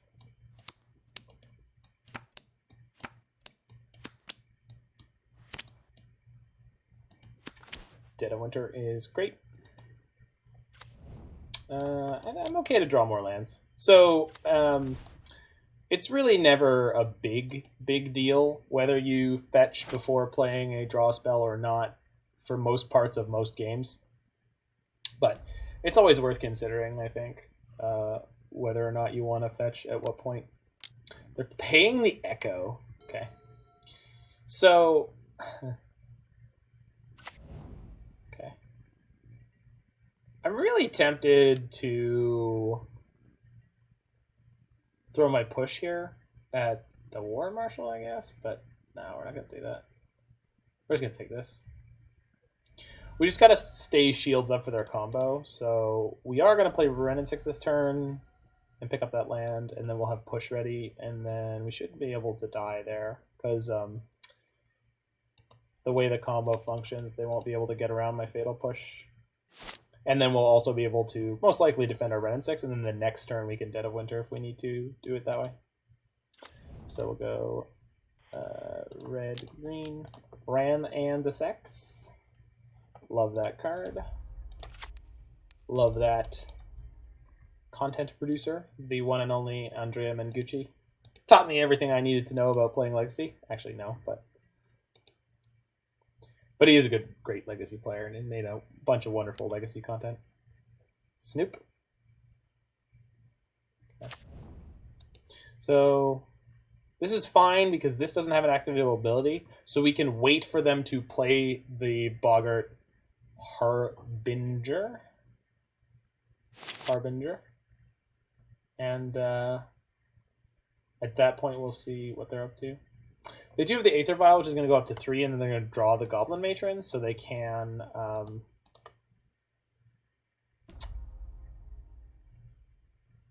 Vial in the Matron and then play the Harbinger, or vice versa. They can play the Matron and Vial in the Harbinger. So they can have their combo on deck right now. If I was them, I'd probably go for it, because the only out I could possibly have is Fatal Push, but unfortunately for them, I have it. So this should go really well for us. We'll see.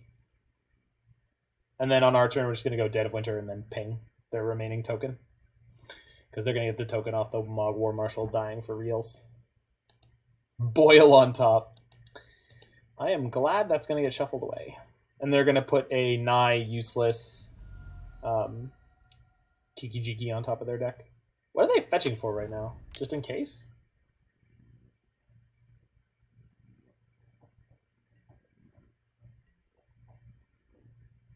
So they attack with the Snoop. I don't have to worry about the combo, though. So they attack with the Snoop. There it is. Yeah, they figured it out. So they can't kill my Wrenn and Six and have the Snoop untapped and ready to combo. Because in theory, they can combo me post-combat. So if I spent my removal spell on one of these things to help protect my Wrenn and Six. So the Snoop combo can kill you at instant speed, so we're just going to let it go to our turn here. And not pop my Vista, which they could kill us in response to. And then we're just going to go... They're going to try to combo me during my draw step? What is this? Airwig Squad. No, okay, good. Hearing Squad is not an instant. So what you want to do here is crack your Prismatic Vista and then hold priority with, and then crack your Fabled Passage so that the land comes in off the Fabled Passage. You only have 3 lands, and then it's tapped, and then you lose. That's definitely the line. Well, it's not the line, but it is a legal play. That is a completely legal play in Magic the Gathering. It's 34 degrees plus humidity. I don't believe you. I was out earlier, and the weatherman told me it was going to be 28. And by weatherman, I mean computer that lives inside my phone. I mean, I'm sure you're right. Maybe you're in London. Yeah, it's 26. It's not supposed to get much hotter today. Or are you talking about where you're going in the States? I don't know. Let's just go man. My phone hates me. It's okay. Mine is like hot to the touch right now, and its battery like barely holds a charge. Like if I go out walking with a podcast on right now, it's like 45 minutes-ish that it mostly stays alive. That's what your phone is telling you now? Well, maybe you should connect to a better weather service. Or maybe that's what it is in London or wherever you're at. Bye, friends. So in theory, they can kill me in response here. But that's not going to work out for them. So they get to put Kiki-Jiki on top. And then if they were able to fully combo off, they could make infinite conspicuous snoops, then copy the Boggart Harbinger, and then put Kolaghan Lieutenant on top and kill me at instant speed. But fortunately for me, I didn't play into any of their potential here, and we're just going to get the win here, which is great. So we got to wait for them to activate, which they have to do now. So they activate Snoop, targeting Snoop, and then we push it. They activate Snoop, targeting Snoop, and we push it.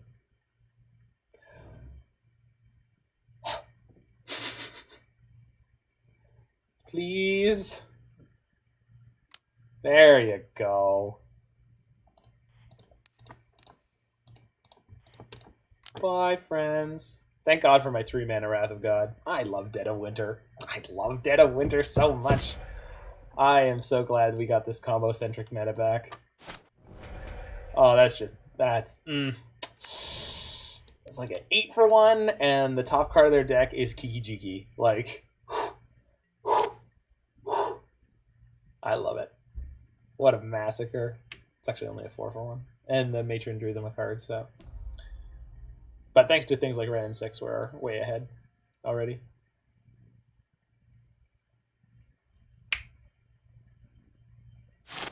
Wow, that was fantastic. Oh, I love it. So we just pick up Fabled Passage for the foreseeable future. And yeah, that should be all she wrote. Because they have an Aether Vial, so they could start getting a beatdown going if they like top deck a Kolaghan Lieutenant, and then they have a Kiki-Jiki, and they start copying it and stuff like that. But okay.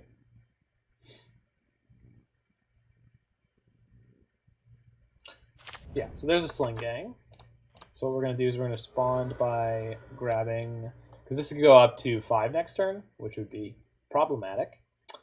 So we're going to Fabled Passage, and then we're going to go Snap Push and take down the Kolaghan Lieutenant.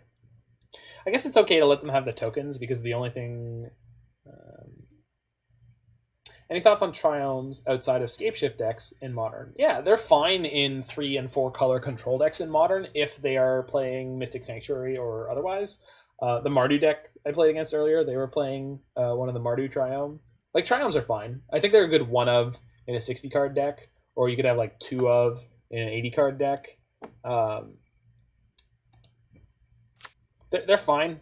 You're not. I haven't seen a lot of people like lose games because they have a Triome in their deck, and having 1 is a pretty low cost if you're playing at least 3 colors. So like you can do it. They're not like shocks and fetches and things like that in the Eternal formats that they're legal in. But like you could play them in Highlander, Canadian Highlander, or otherwise. Oh, Alex, you're a smart person who loves to be overly. Oh shit. Okay, I'll wait till you get back because I have a format question for you. It's not a judge style question, so they can crank this Aether Vial up to 5 here, and if they do, they'll be able to vial in Kiki Jiki and make a copy of the Goblin and attack with 3 goblins. I'll have to jump block with my Snapcaster to keep Wrenn and Six alive. I have a backup Wrenn and Six even if they get through it, but now that's a good draw because they're going to be able to put the War Marshal into play, vial in the Kiki Jiki, and make a bunch of goblins. Unfortunately for them, we've got another Dead of Winter, so they're just going to get wrecked on this. But it looks really good for them. Like this, in terms of like grinding out a game, despite what we've done to them so far, this looks really good for them. But unfortunately, our onslaught of Dead of Winters is just going to give them the business. So we got 1, 2, 3. Yeah, so I can't save my Wrenn and Six as long as they, as long as they remembered the War Marshal can attack. This one's going to die at end of turn anyway. But Snapcaster's going to die to the Dead of Winter also, so might as well block. They'll have 1 token left afterwards, and I can play my new Wrenn and Six and ping it, so that's fine. All right, cools. Loop. Do do ba dee do beep beep. Do do do do do do do do do do do do. Bye, friend. Lieutenant Dane. Aw. And away they go. All right. 4-0 in the last 2 matches in total. Total games played.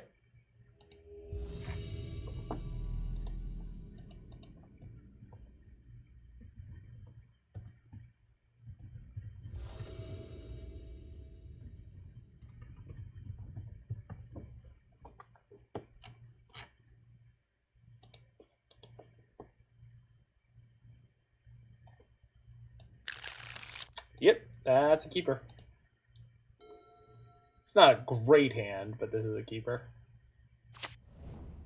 Ooh, wow, we've been seeing a lot of Marsh Flats. I wonder if this is goblins again. I would assume so. Okay, that's a very good pickup here because now my colors are sorted out. Probably should just play the island on turn 1 there. Probably won't matter with the Astrolabe in play. And Ice-Fang Coatl tie the room together. Ice-Fang Coatl will have Death Touch as early as next turn, which is great.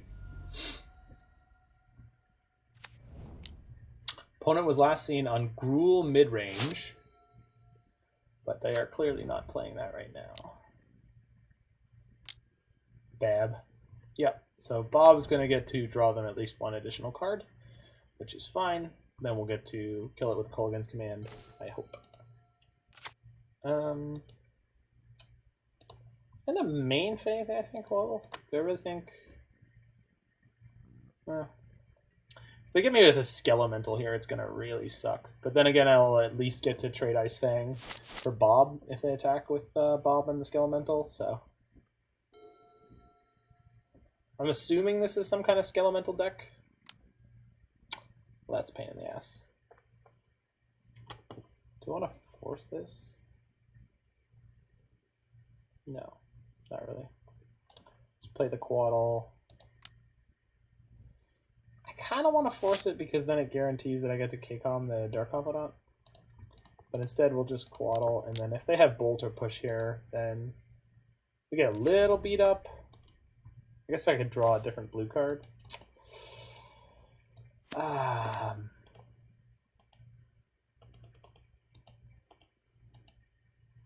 we go. I'm really tempted to force here because Ice-Fang and Kolaghan's Command are just so good.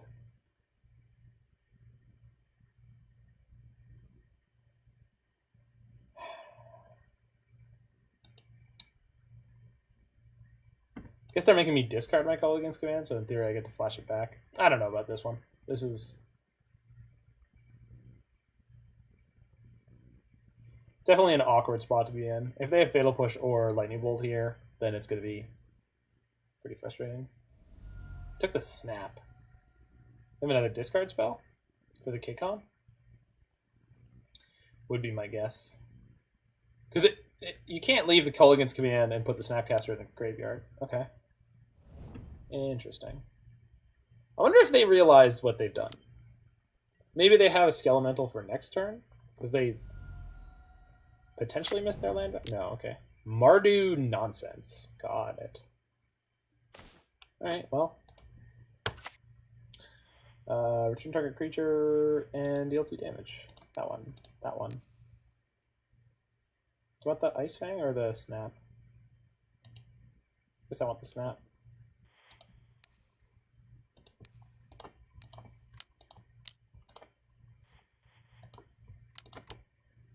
Bang.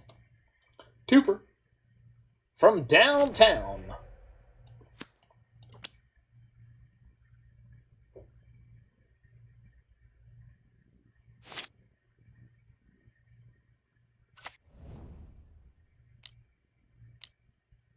It's gonna be Croxa? Season Pyromancer. Sure.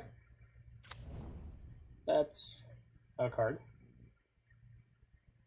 Can I see some Skelemental? No Skelemental. What is going on? I don't know what's going on over there. I like it. Okay. Let me take my Snap. Just a little disconcerting, but they only have 2 power on the battlefield. That is a great draw. Yeah, let's put down field, and let's proactively field them to mess with their mana. Although I guess it's possible we want to play the Force of Negation.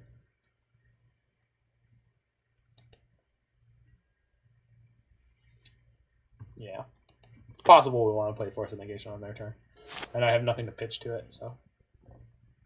Except they have a discard spell to strip out my Dead of Winter at the last second. Yeah, I don't really want to lose that.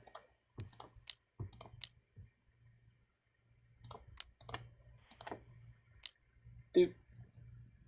I guess I should have left up a black, sort of game theory-wise there, because black is the sort of most useful single-colored card. Oof, that's a draw. On the flip side, they discarded a Lightning Bolt, and then we're going to get to Wrath them. They probably have 5 mana starting next turn, so they can start escaping these Season Pyromancers, but I'm not really worried about that. Huh. Well, something. Alright, so we're going to get to take down their Sacred Foundry here as well, though. So I am pretty happy about that.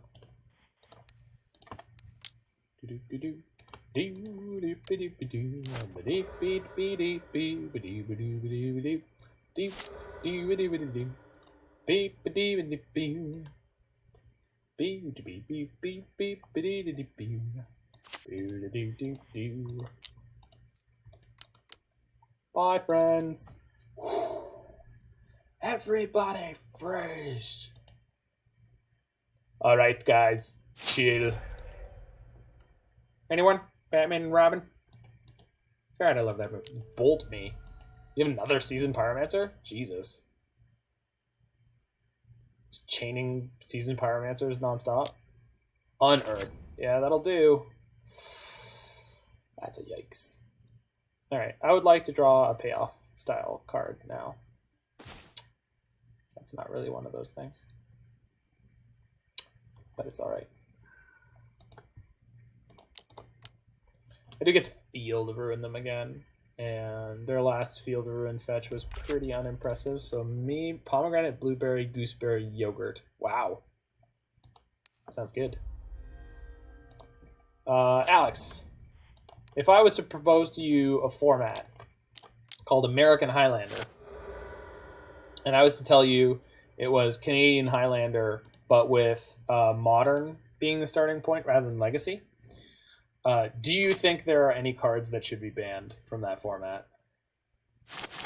100-card Highlander, no sideboards, no companions, Modern, Legality, no ban list.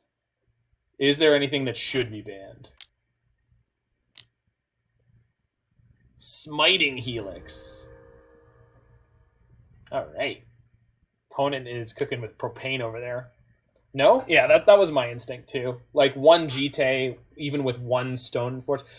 Okay, but here's the thing about the points list. That's going to be a lot of work, and this is just a one-off thing. So for the Faithless Brewing Community League, apparently since I won their last league, I get to pick one of the weeks what format we're playing.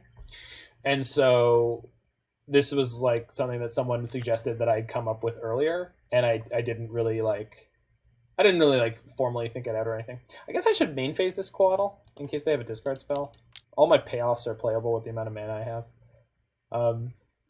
Anyway, it was something I had thought of before, and then I was like, what do I do with this? And it just sort of came to like, oh, well, maybe we do this format. And then I was like talking with someone, and they were like, oh, do we need to do like, or I was thinking like, do we need to do a ban list? All right, jeez, that's 3 of 4 of their seasoned pyromancers. Good God.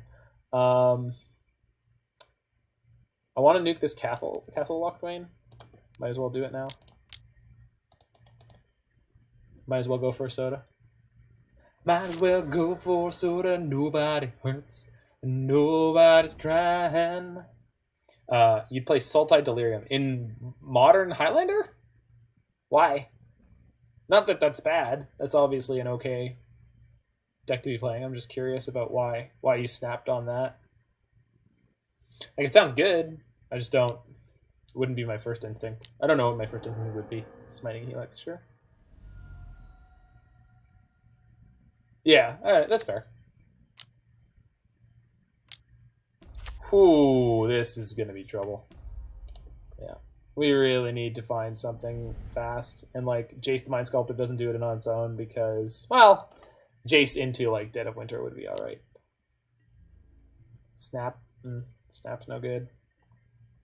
Uro is not great. Oh, Field of Ruin. Oh, great. Glad I'm flooding. Still. 10,000 years, still flooding. Alright, we'll draw, step, field them, and then we're pretty close to just dead here.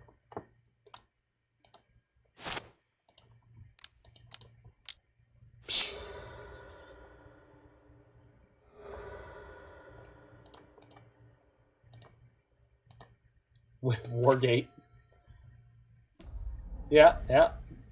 Teferi 3 seems reasonable in that deck.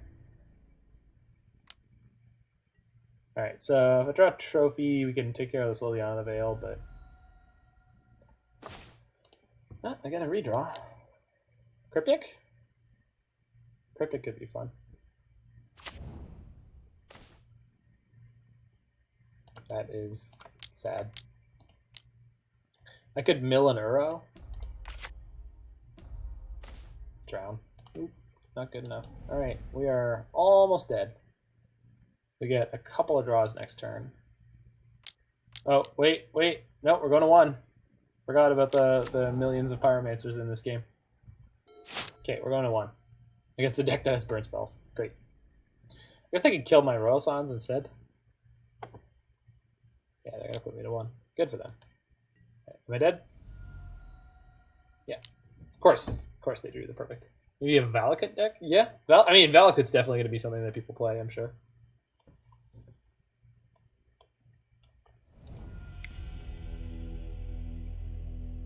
Okay. So, Ashiok seems really good. Maelstrom Pulse? No. I don't think I want Leylines in this matchup. Do I? I don't think so. Fail Push could be okay. Doesn't want the Ashioks. Force is generally not that good. Maybe Maelstrom Pulse. So I want... My Drown and Locks are going to be super live in this match. I don't think I need any of these. Well, I guess Abrupt Decay is good. Kills Liliana's and Bob's. I don't know what we cut. Maybe 1 Drown and Lock and 1...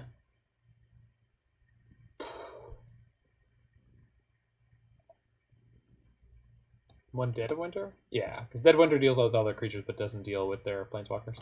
Back in 2 seconds.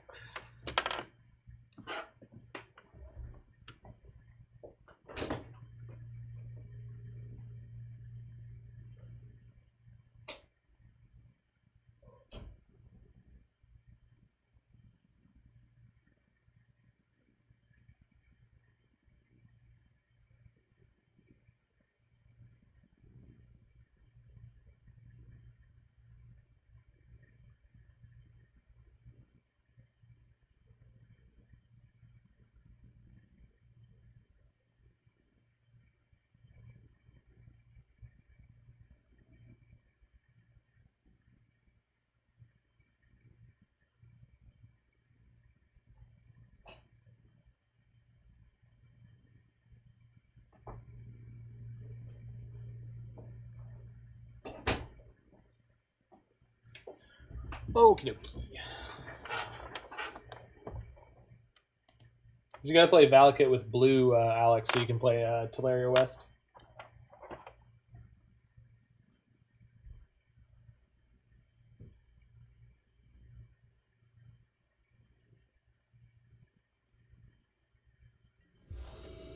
Alright. I'd like to play first. Yes, please. Yeah. Certainly against black discard, this is the kind of hand I want to keep. Get my island out. Cool.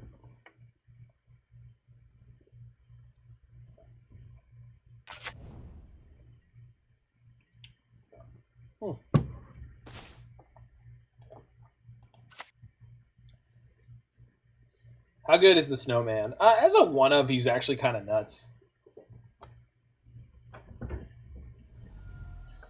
He just ends games so fast, Schwen, because he tends to come down as like a 6-6 or bigger. And I've had him come down as like a 10-10. And he just ends people.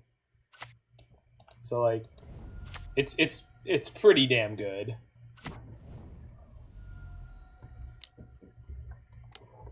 Ransack the lab. Yep. There's got to be Skelementals in their deck, right? Like, there can't not be. I can't believe I didn't see any last game. Well, none of you there. Weird. And they discard, or they put an Unearth in, which probably means they have another Unearth. Okay, so I can't play this Wrenn and Six this turn. So we're going to have to go field into... Yeah. Which means we might be playing just the Treefolk next turn. But yeah, the Treefolk is really surprisingly fantastic as a 1-of. I don't know if I could ever play more than one, but it's a really good 1-of. Uh-oh. I'm going to lose Schwen for sure here. Honorog went online. Oh well.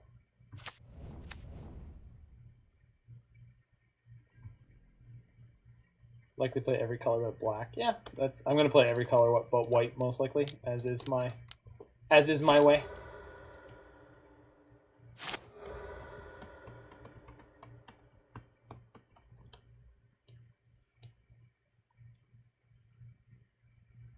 I want the mountain.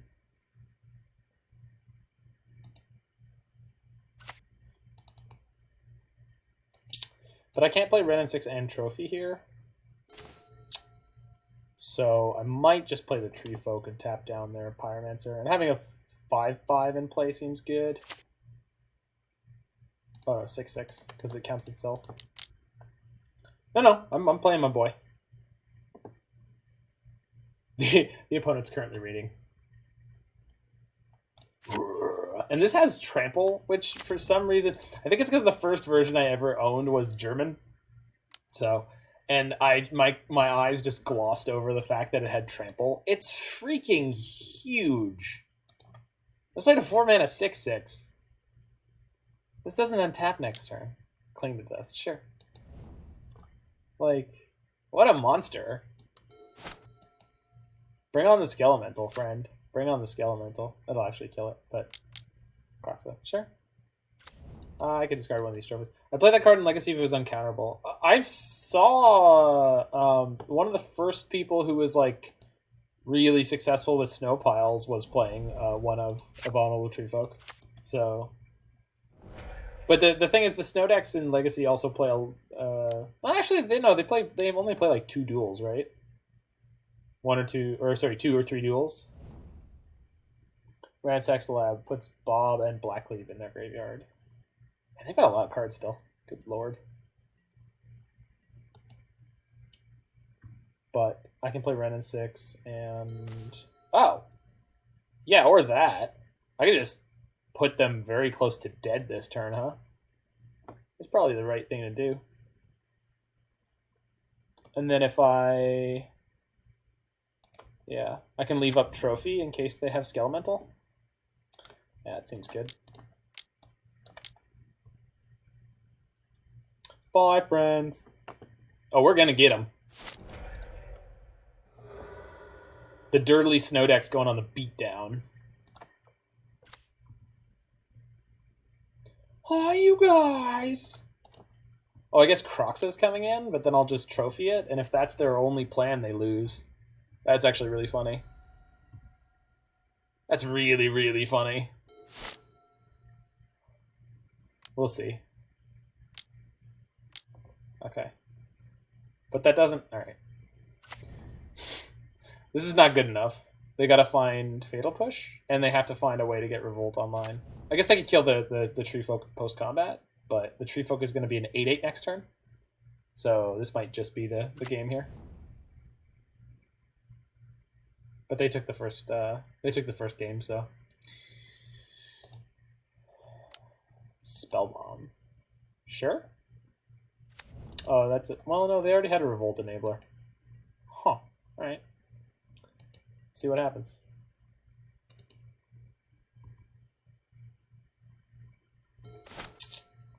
Okay.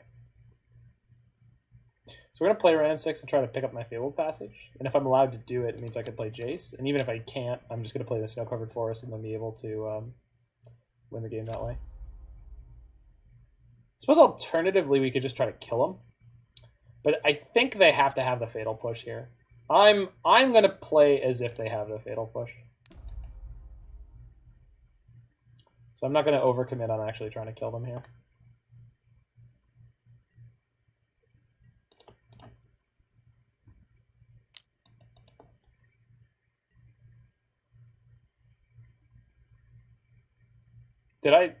Have I just found another opponent who doesn't realize that this has trample? I think so. Okay, they're going to 1, so maybe they just die on their Marsh Flats. This has happened before. People don't know this card has trample.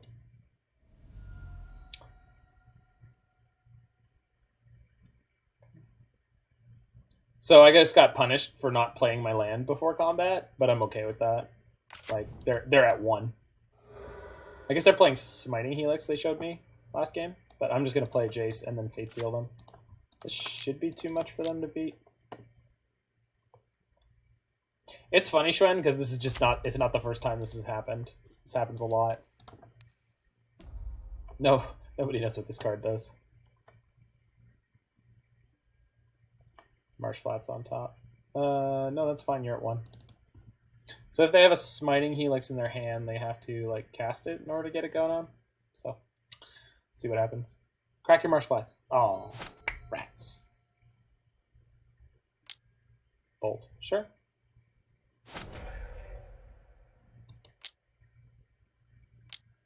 Oh, wait, but they're at 1. You're still at 1 though. Opponent, opponent, opponent, opponent. You're still at 1. You gonna die. Unless they have another lightning bolt. Okay. And a red source? An untapped red source? Poke. Kill you.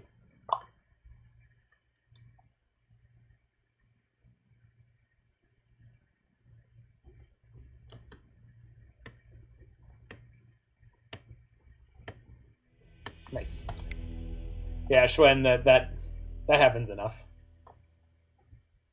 I kind of want the ley lines. They seem to play out of their graveyard a lot. I feel like shutting down their graveyard entirely is going to be like a huge, huge upside. Well, let's pull out almost all our Drown unlocks then. I don't want to mulligan like aggressively for Leyline, but I think the Leylines are going to be worth it, especially on the draw. And I guess without the Drowns, I might want some more pushes. Which means I could probably pull 1 Assassin's Trophy and... Let's see. Let's go back down 1 Dead of Winter because we got the Maelstrom Pulse, which is probably fine. But I don't even know if I need this. So we got the Abrupt Decays and the trophies. I guess I can keep the Pulse over one of the trophies in this matchup. Yeah, alright. We'll go Leylines on the play, or on the draw, and we had Ashioks and a mixture of other things on the play. I don't know if that's actually like right or wrong or whatever, but one of the nice things about this deck though is it's amazingly Blood Moon proof. We're not playing Blood Moon ourselves, but we certainly could. Okay. So they snap kept their 7. I'm tempted to keep this one because I don't want to just get hit by discard spells, but considering we boarded in Leylines,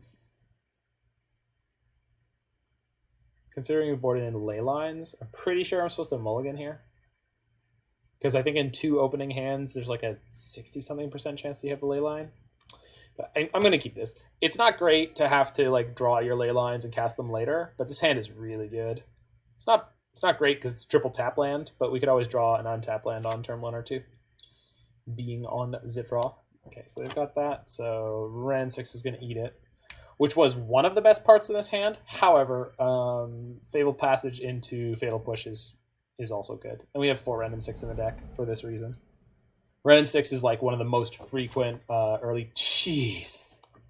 Do you have to do it like that? You couldn't show up until turn 3 or 4? I'm so angry at this Leyline right now. I'm so disappointed. I'm just you should be better than this. And now they can laugh at me because they have a Thoughtseize. That's just it's embarrassing. You've embarrassed me. I want you to know how embarrassing that was. You little Leyline piece of shit. Let's fetch an island just in case I want to cycle that. No, that's a really bad idea. Let's get the swamp. It'll untap, and then we'll have access to push. Oh, we'll just rip the island anyway. That's how Leyline works. Yeah, it really is, isn't it? Is it? So, for some historical context, this was the very first version of this deck that I ever played, and to the credit of the person who played it, like they had an incredible record with it. Just astounding performances overall in a number of tournaments. So kudos to them. However, it was a gentleman by the name of Jozef Teleki, which maybe Dark Wonix is his name online. I don't know, but he won a face open plus with it, and yeah, I got it. He won a face open plus with it, and his friend, who was playing an exact copy of the list, was like 4th in the same event. But this was months ago, so this deck list is very out of date. That's a good draw. Not a great draw, but it's a good draw. Good to keep our Fatal Push and keep moving velocity. In Calgary. That's right. That is exactly what happened. Okay, so it's actually pretty good here unless they nuke my yard or they have another surgical extraction. Anyway, and so when I played this forever ago, I was like really, really enthused. Oh, really? Oh, yeah. Okay, so you know the person who built this deck. Yeah. So I linked to the article the first time I played it. Oh, come on, really? At least they gain life. They go down a card for that. The problem is we only have 1 more Uro in this deck because the person who built it is a madman. Okay, but we could play Wrenn and Six, pick up Lonely Sandbar, and draw another card, which is pretty great. This Liliana is getting close to ulting, but because it's not there yet, we're going to buy some more time this way. Yeah.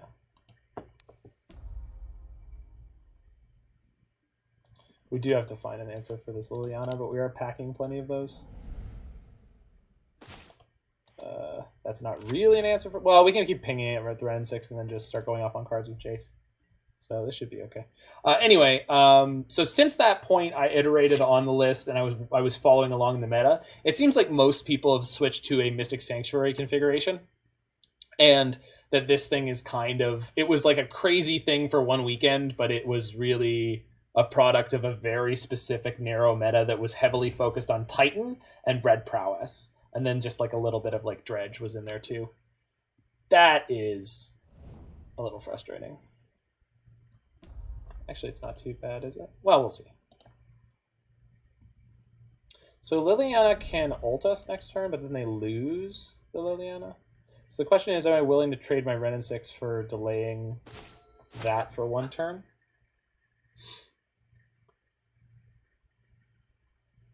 I guess what we do is we Jace first, play the Jace, brainstorm, and then see where we're at. Because depending on how that goes, we'll see what else we do. Because they're definitely going to want to Liliana ult us and get rid of this Jace. Unless, of course, they just like top deck a Lightning Bolt. Well, that's a yikes.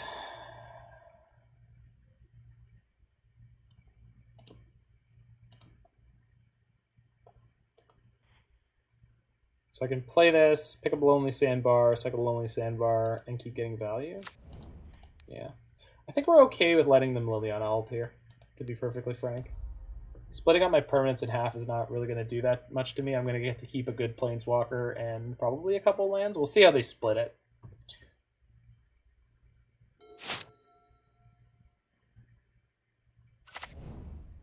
Sick draw. So they get to end up a card if this all goes the way it might. Okay.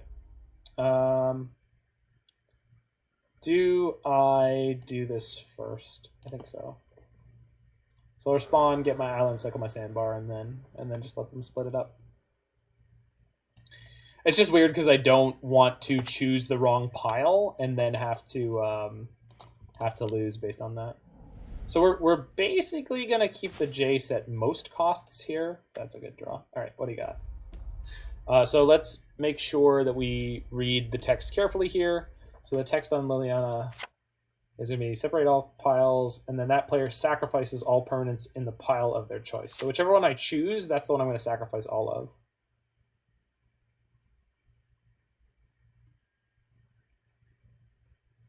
I'm pretty sure I'm going to keep the Planeswalker pile here, honestly.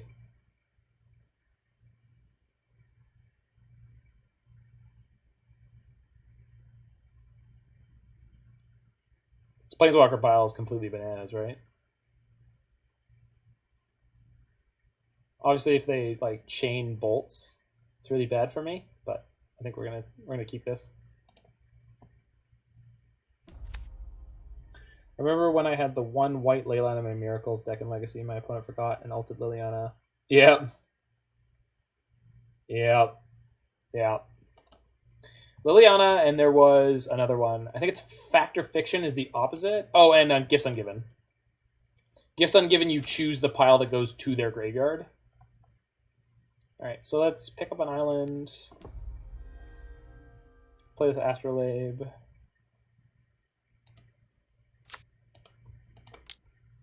If I sound at all nervous, it's because I am. Not that there's any big stakes on here, but this is just a sick game of Magic. So, I think I just want to Fate Seal them here. I know they've got Castle Lochthwain, with which they can draw an extra card. No, you can draw a Bloodstained Mire. So they're going to have more of a chance of drawing out of this than they normally would. This Uro is a very good pickup, because that means next turn what we're going to do is we're going to pick up land, and we're also going to Brainstorm so that we can get more land drops, and then we're actually going to be very close to where we were before they nuked us. So what we need to dodge here is Lightning Bolts and, like, Skelementals. That's fine. That doesn't matter much at all. Bonjour! Bonjour! And whatever the welcome thing is that every language has, which I forget which the one for French is. Bienvenue? Bienvenue! There we go. I got there. Ah, crap. Wait. Okay, that's fine. So we just got to find a Dead of Winter here, which should be relatively okay. Did I board out any? I did not. Okay, cool. So let's pick up a forest. Une forêt. Oui. Activate. Yeah, I played MTG Arena in French for a little while to try to remember my French. It went okay. I guess I could have used Wrenn and Six to ping here, which would have been better than what I did. Well, live and learn. Okay, so play the forest, play the Uro, and then push the Bob. Yeah. The metagame challenge. Oh, because the M21 came out, right? So now we've got an Uro. So mostly no matter what, they no matter what they do here, we're going to be in okay shape. So let's push the Confidant. And then we just have to dodge them drawing 6 stuff again. So let's see how sick their draw is. Again, if they have a Lightning Bolt, that's obviously going to be really good. Now Spellbomb's excellent because we just drew an Uro. I think it was our second Uro, so we are now Uro-less. Yikes. Wow. Good God. This opponent is amazing at chaining these Season Pyromancers. Like, unreal. And they have to Nihil Spellbomb now. Yeah. And this is just a big problem because we just had a lot of our lands in the graveyard, which we're going to permanently end. Why not push at end of last turn? I was tapped down. You mean on my turn? I did do that. I'm not sure what you're asking. Sorry. They attacked my Jace. That's fair. So let's Astrolabe first, and then Brainstorm, and then see where we end up. You had Field and Astrolabe open. I'm not sure. Oh. Well, we didn't find any of the lands we were looking for, but I found this Maelstrom Pulse, which is kind of good here. Man, those Leylines are such a pain in the ass. Just because we lost all that mana earlier to the Liliana. Okay. I think I'm just pulsing down these two. Oh, hold on. I could... If I played a land? No, so I can Field of Ruin and then play a new land. And I want to get rid of their Castle Lochbane anyway. And shuffle away the two... what am I saying? The two Leylines. Okay. So they didn't have a Lightning Bolt last turn. Hopefully they still don't. Okay. And I can still play an Ice-Fang Coatl. Okay.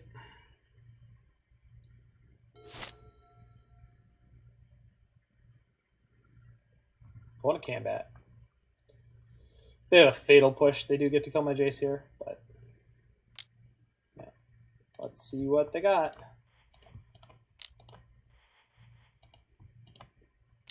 Squaw! Alright, come on, come on. Yes. Okay. Alright. So we got rid of their Lochthwain, and our Jace has survived.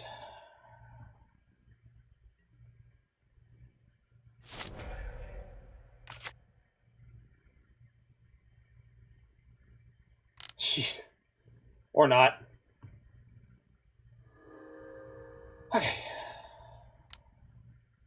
You cannot have another season. Jesus! Wow! I have never seen anyone draw like that. I mean, I guess we have the Maelstrom Pulse, but jeez Louise. That is unfriggin' real. Whew. Alright. The question is, do I want to try playing this Leyline before I kill the two Pyromancers? I don't really think I can afford to do that. So let's knock down another one of their lands and then play Pulse and Astrolabe. It's kind of important to do this just because the Field of Ruin is like my fetch land for now.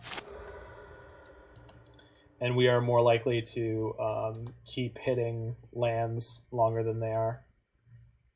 Just because the construction of my deck is built to do this. This is an axis on which we were designed to fight. Which is super cool.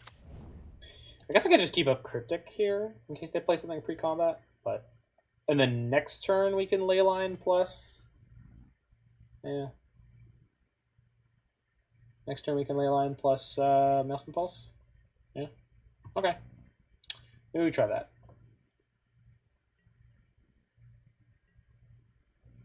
Yeah. Alright, let's try that.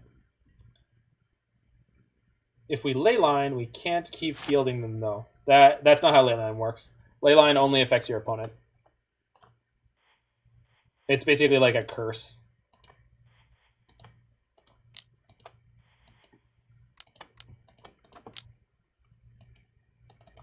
Stop. In the name of love. No, it's not. It's what do we usually refer to that as? One-sided. It's not one-sided. There's a better name for it. But yeah, it only affects the one player. So now we get to go Leyline push. Yeah. Yeah, asymmetrical. Asymmetrical. Yeah. I think you spelled it right the first time. All right. So they haven't hit a Croxa yet, so this Leyline has a huge amount of value, so I'm just going to go ahead and do it. The longer we wait to play this Leyline, the worse it's been getting. So, and then we can play Astrolabe and Fatal Push still. Okay. I guess I should have played the Astrolabe before I was doing other things, just to see what we pick up. Land is great. We'll push that now. Boop. Get out of here. Sorry, Bob. Sorry, Charlie. Now, asymmetrical is the word I was looking for. It's just usually the word that they use for Magic card designs. Symmetrical or asymmetrical. Cast Helix? Smiting Helix? Oh, I don't like this. Oh, the Cling to Dust. Sure, yeah. So 4 mana draw a card. Seems legit. Oh, no. Well, we have enough tools to get through their Pyromancers. It's going to suck to lose the Maelstrom Pulse. Actually, they might go after the Ice-Fang Coatl. We'll see. I think I still have the Kolaghan's Command in my deck. No, we don't. We lost it. We do have another Jace. Oh, well, that's fine. We have to go Pulse and Abrupt Decay. And then we're sort of in the driver's seat again. So this is their like big swing. One of the downsides is we still have like multiple Leylines in our deck. But we still have Jace, Scions, 2 Wrenn and Sixes, 2 Snapcasters, 2 Dead of Winters, and the Treefolk is still in here. The Treefolk is so relevant right now. Late game Treefolk is nuts. Second Leyline's fine. So let's get rid of these boys. And then I can field and still play the Abrupt Decay.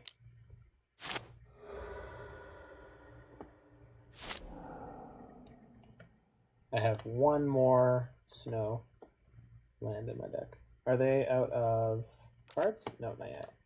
And by cards, I meant fetchable lands. Get out of here. Get.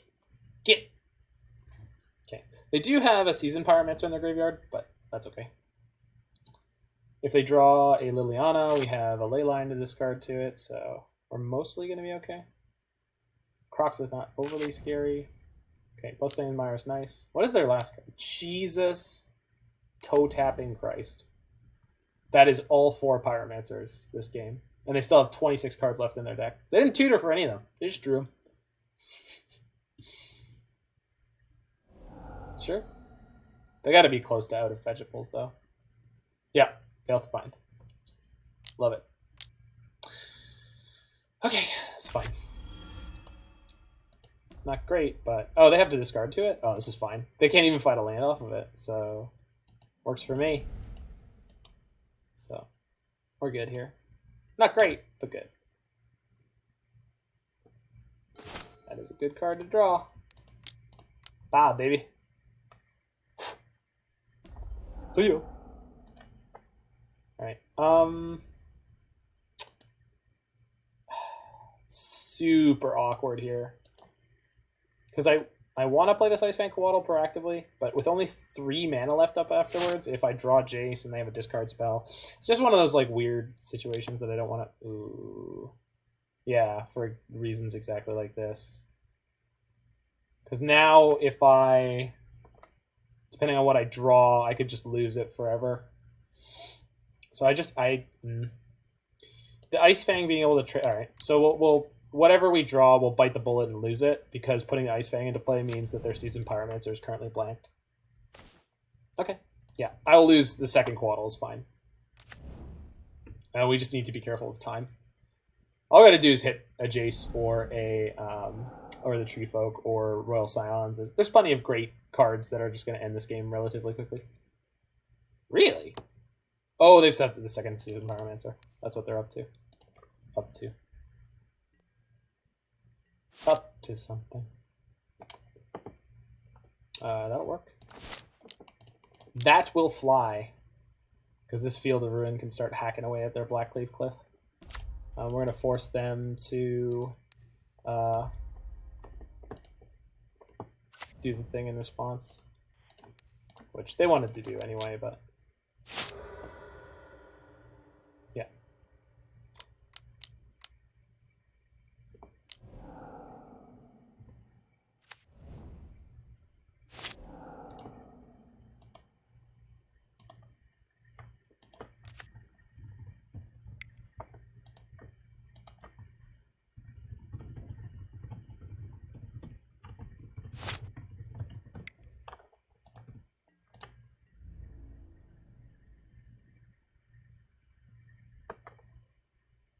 Attacking the Wrenn and Six. Makes sense to me. Maybe they'll draw their 5th Pyromancer. That'd be sweet. Easy game win. We take those here. Alright. So if I ping one of these, I lose the Wrenn and Six anyway. I don't have any more lands to fetch. So I guess the option is... I think I'm supposed to uptick it, because 1, I get to put a card in my hand, and 2... if I draw a Dead of Winter next turn, then I keep the Wrenn and Six alive, and then the Wrenn and Six could, in theory, eventually ultimate.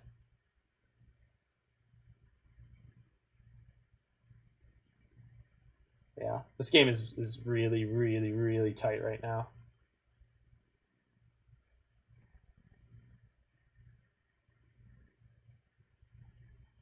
Really, really tight.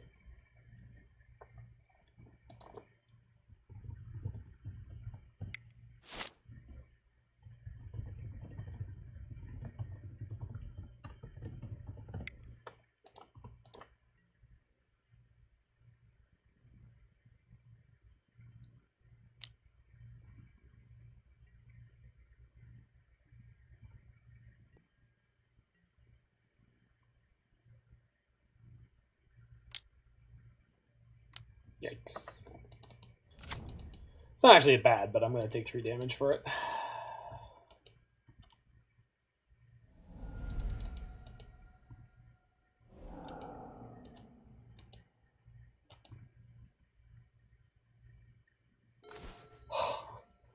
Jesus. Alright, well, ping an elemental.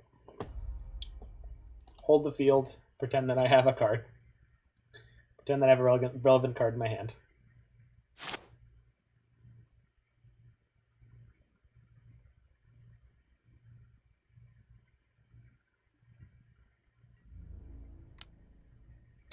What do you got, opponent? Dotsies. Got him. That's why you hold the card, baby.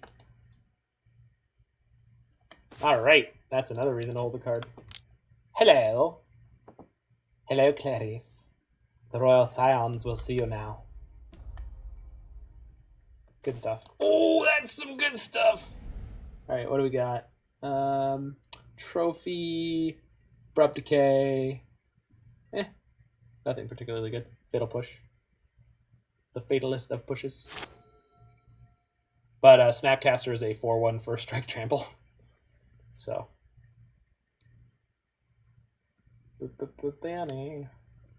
Ooh. Yeah, actually that's fine. They do get to draw a card for it, but they don't get to keep the Cling to Dust. Liliana. That's perfect. This is going to be hilarious. Oh no. I'm so sorry, opponent. I'm so sorry. Goes to combat. What? I don't like that. Why did you do that? Okay. I mean, it's fine. It's going to work out fine, but...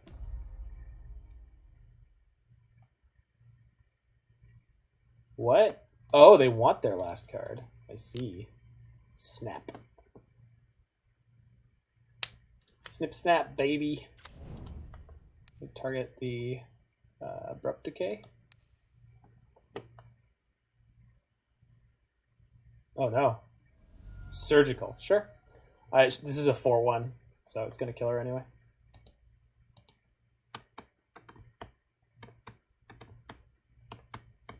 What a fantastic game.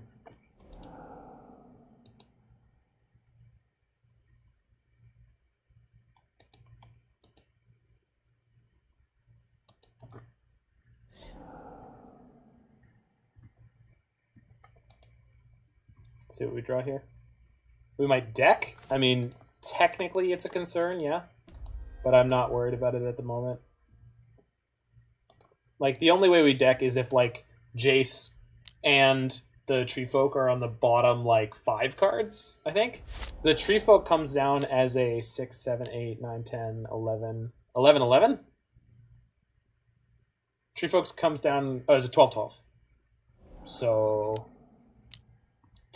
Ransack into Ransack, sure. They might deck too. They keep doing that. Oh my god. Alright, they've pulled ahead in the decking war.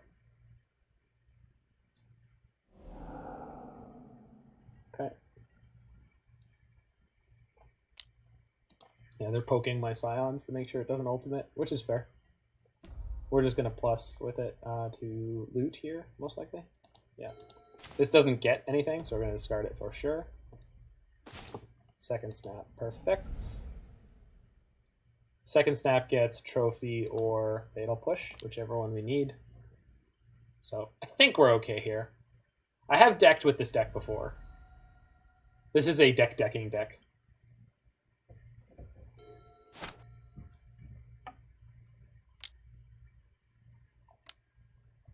That's fine. That's why we held the Leyline. It's been a crazy, crazy attrition fight this game. Just Jund, or Mardu versus Blue Jund. The moistest of Jund. It's just so moist. I like playing it because I like when my deck is a little moist. All right, bring it on. What? Really? Okay. There you go. Come on now. Ooh, look at you, Mr. Sassy Pants. Alright, which means before this hits me, I just snap and push, I guess? Yeah, sure, why not?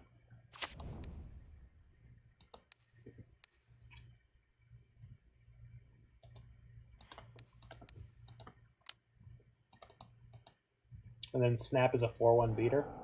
So currently, yeah, snap is just going to end this game for me now. Really tempted to trophy down their planes.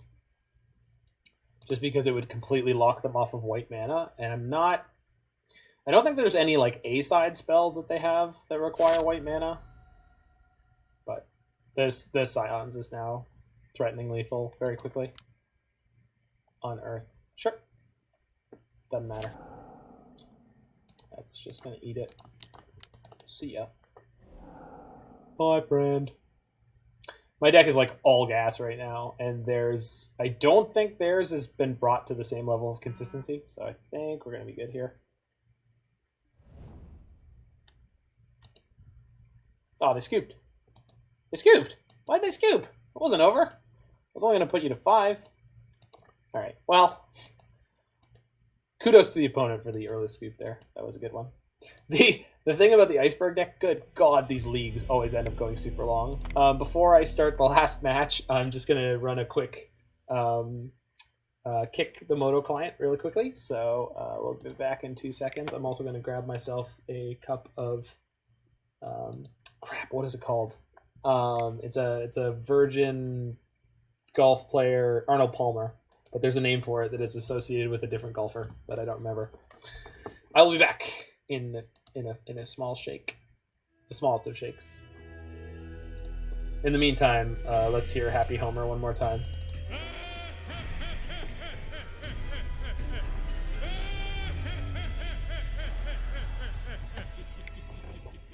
Followed by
All right.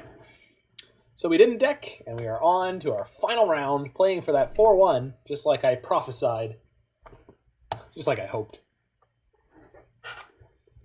I do now own every single card in this deck, so I can play this on demand. So if Larynx Punchworthy ever wants to torture me, he knows what to do.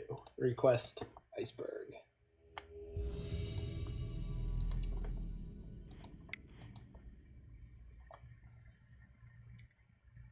Oh no.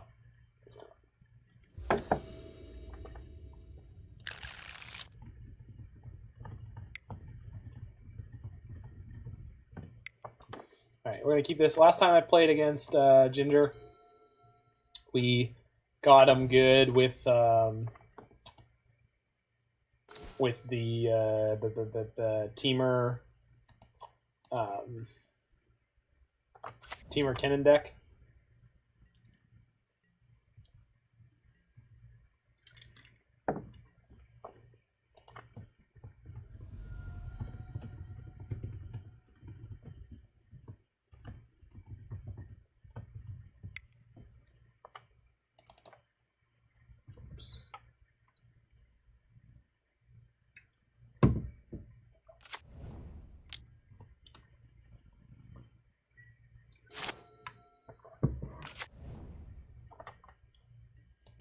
Alright, I think we're just going to keep our information nice and tight to our chest.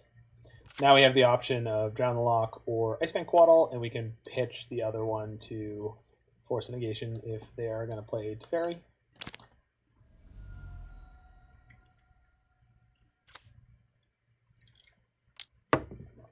Got their own Coatl. You love to see it.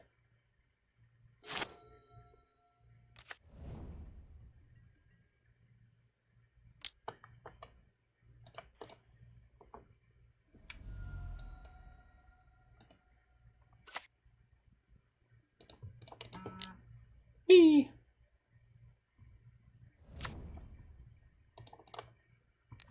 This is not a good card to have in game one.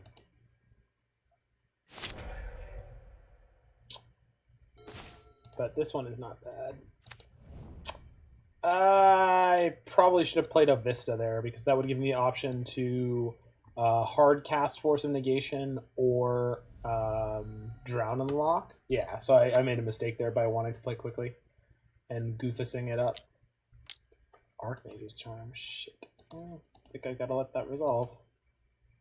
Certainly cannot currently force it because it's not. It's their turn. Okay, well, they just let it happen, so that's okay.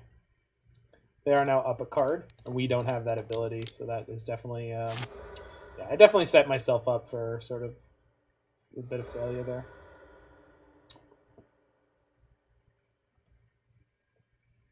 Messing with their colors ain't not bad, though. They just got another island. That's ambitious, isn't it? I don't know. Not sure.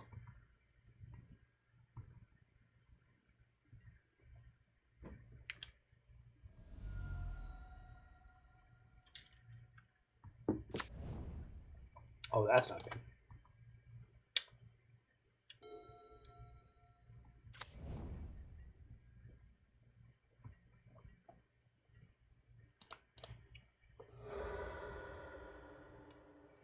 Give me a snow-covered mountain.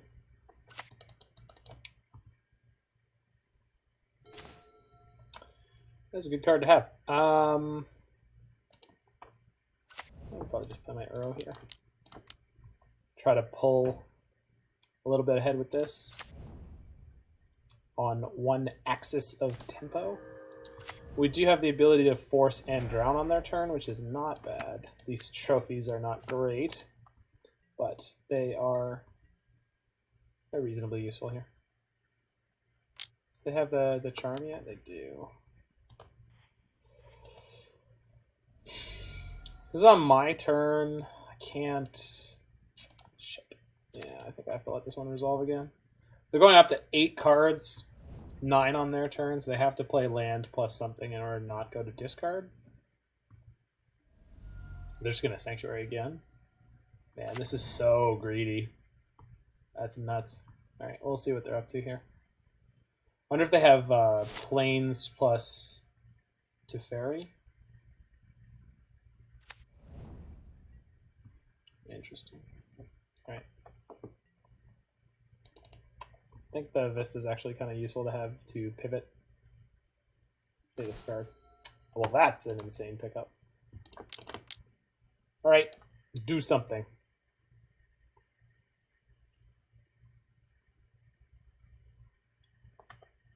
Or not, I mean, whatever.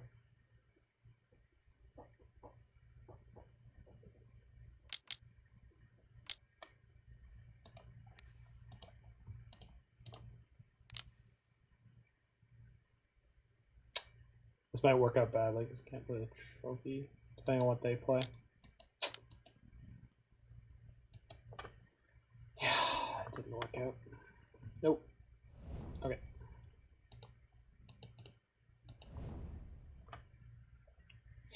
I suppose I can force on their turn, pitching Jace, and then I'll be able to escape Uro. So maybe that works out. We'll see.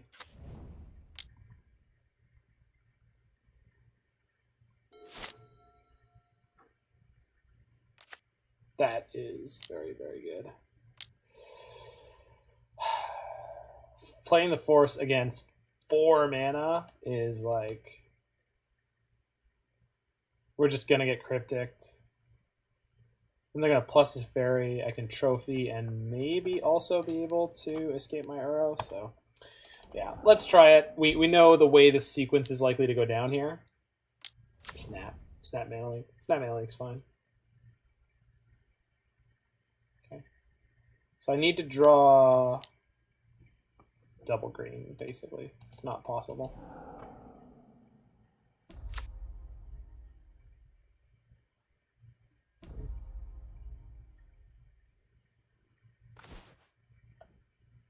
Did that do it? That did do it. Huh, funny. I was like, there's no way I can do the thing that I want to do. And it's like, no, actually you can. So play the Astrolabe, draw a card, play the Uro. Oh, crap. If Uro doesn't draw me a land now, I can't play the trophy. So I just got to trophy the Teferi now. But we have this Drown and Loch, so hopefully that's relevant. And then the next turn we get to play the Uro. So... But it wasn't, yeah, that's fine. That all worked out reasonably well for us. That's 6 lands against their 1,000,000. Yikes. Well, here's hoping that this works.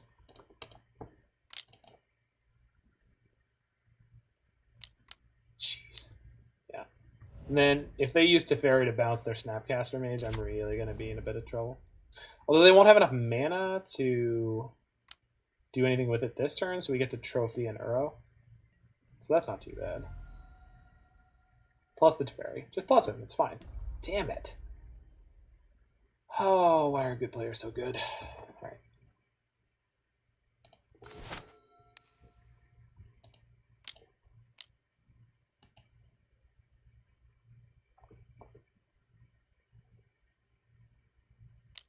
No way. Yeah, you don't have triple blue.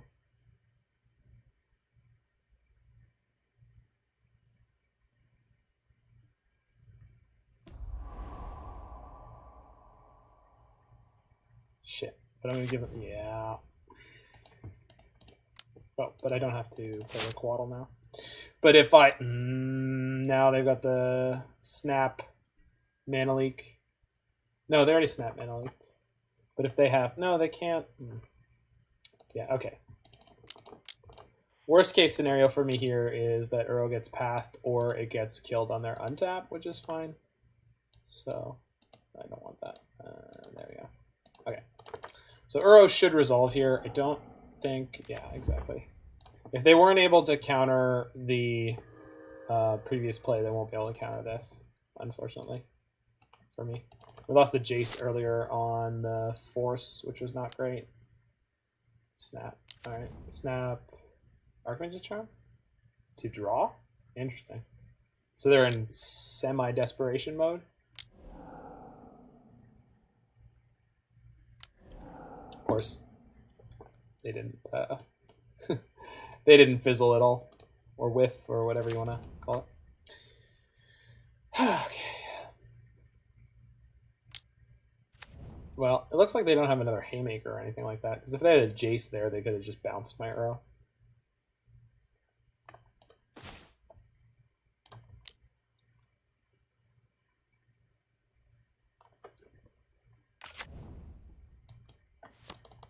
Trophy and add.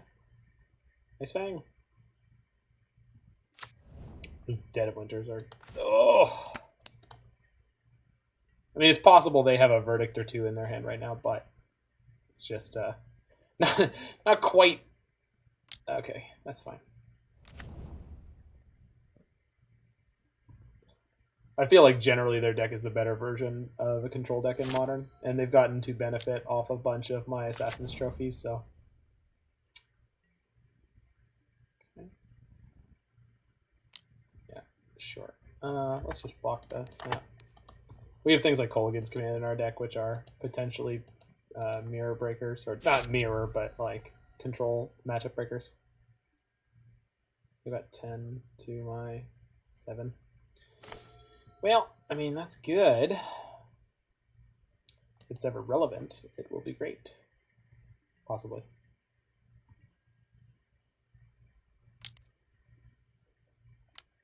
Yikes. And Dead of Winter, of course, does not hit snow creatures, which Ice-Fang Coatl is. A synergy that our deck likes to use and not like to play against, but that's what we're doing.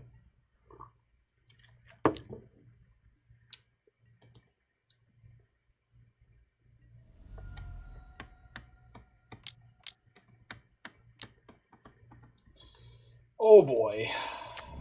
I don't know if I have any main deck ways to exile that, so this is going to be game over in a second.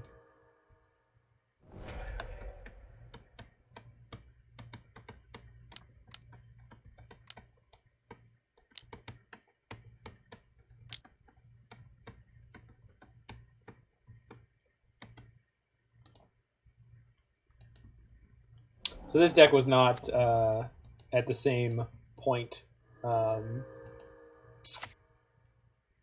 when this deck was incepted, when this deck did well. The Bant control deck was not quite on the same level that it is today. So yeah, they're just gonna let it resolve. All right, I'm conceding. I don't need to see any more of this game. They've just got the Uro we're not gonna be able to beat. And if they let my Dead of Winter resolve to kill it, that means they're just not interested, which means they're prioritizing that correctly, which I would assume that they would do. All right, so definitely need Ashioks, definitely want the last Force of Negation. These Dead of Winters can go right out. Abrupt Decay is quite good. I cut at least a trophy for that. And then... maybe one Drown for one Maelstrom Pulse. Just want to be slightly careful with our Ashioks, since it's possible Ashiok turns off our Drown and Locks. Although if Ashiok is resolving, it's usually really good, so...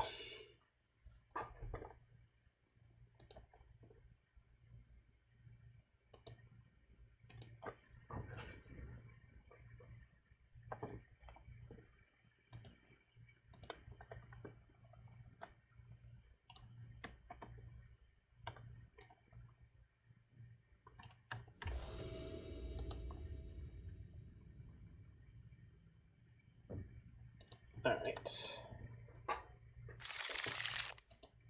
Good hand. Doesn't get the turn 2 Wrenn and Six, but it could. So Fabled Passage is going to fetch green. Yeah.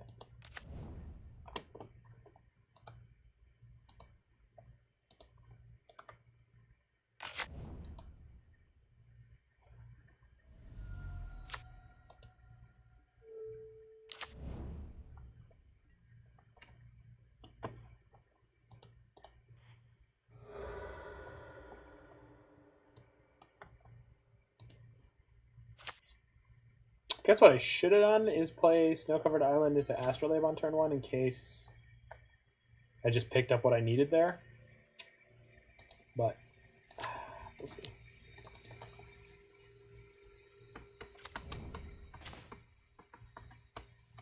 Yeah. I think I missequenced that. Wait, I had the Field of Ruin, right? Oh, I just didn't have any. I needed one of the other colors for Wrenn and Six. That's right. That's not how that works. Okay. So we'll play Vista, Wrenn and Six. And I have a backup Wrenn and Six, so maybe that's good. Yeah, I can't stop that. And then we've got Force against their Theoretical Teferi.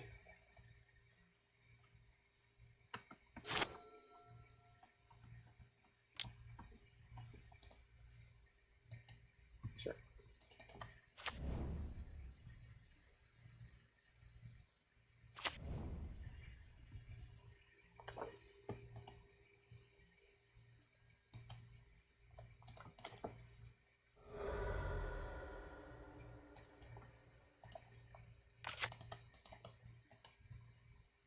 All right, what do we got? What do we got? What do we got? Another Force of Negation.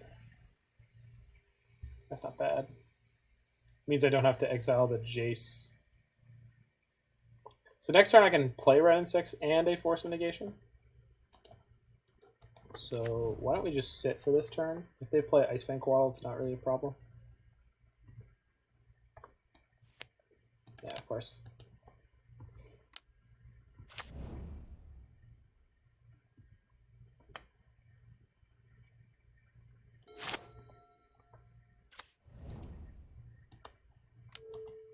Wow.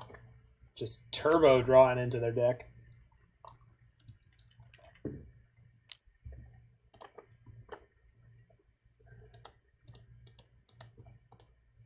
Getting bonked, sure.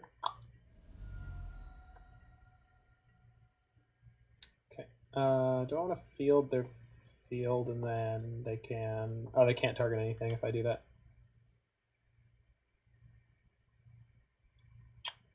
I guess I might as well.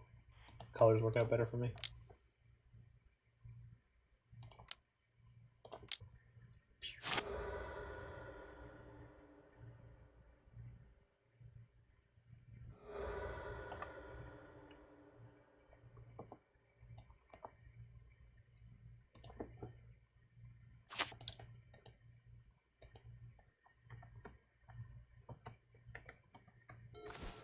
That is a perfect draw.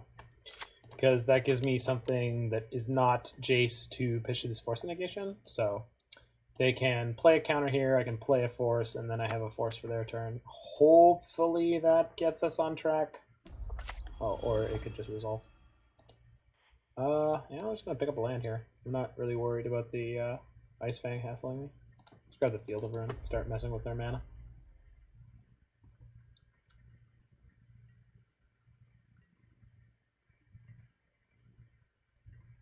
They have another Ice-Fang?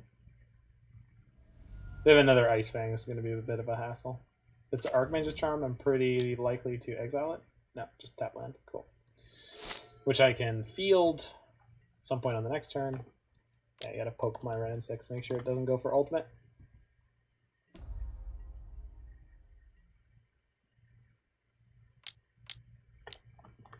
No.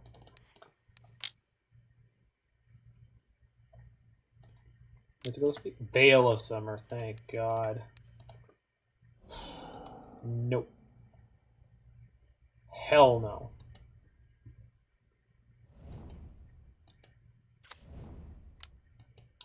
So the comeuppance will be if they have their own Force here. So let's see what happens when I play Jace. I think I need slightly better colored mana, so... And then, yeah, red. Kind of the worst color in my deck. No Force. Lack of Force. You are Forces. You have no Force. Force free! Son of a bitch. Alright. Sorry. Sorry, folks. Don't like to use language like that very often, but the damn Bant deck is just... It's just the best control deck in the format, I think. Okay. Sure. Why not? Jeez, we need like Narset in order to beat that deck. Feels like it's just so savage. Good God. Yeah, I just top decked the wrong land. So that's gonna be the end of our run here, I think, unfortunately. But just, I don't think we can pull through on this one.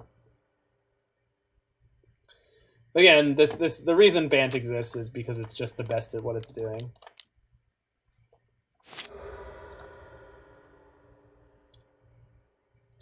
And there's always going to be a deck that's the best at what they're doing. Doesn't mean I'm wrong for playing a different one. Doesn't mean I'm wrong for enjoying playing a different one. But yeah, looks like we're not going to be able to make it. Yeah.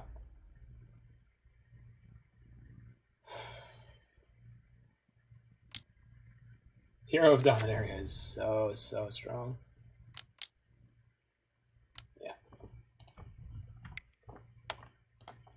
All right. So 3 and 2. Decent performance from a very archaic version of a snow control list. We didn't get to play against Tron or Titan or anything of that nature, which is a little unfortunate because that is the kind of place where this deck shines over something like Bant a lot of the time.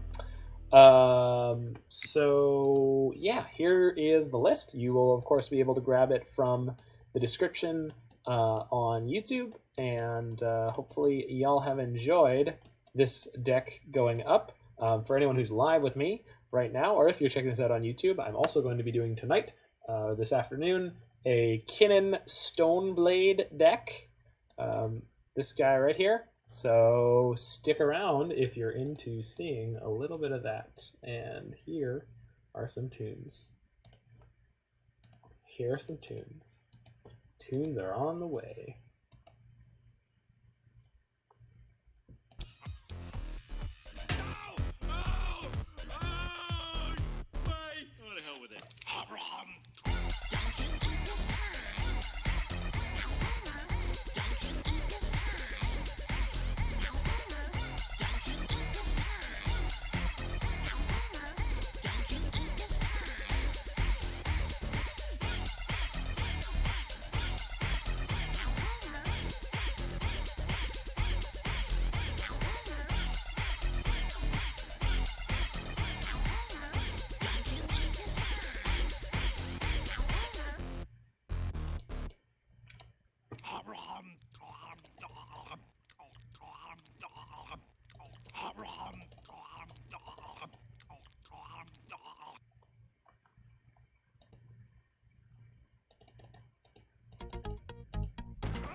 Cannon Blade is going to be neat. Speaking of which, it is now my exclamation point deck.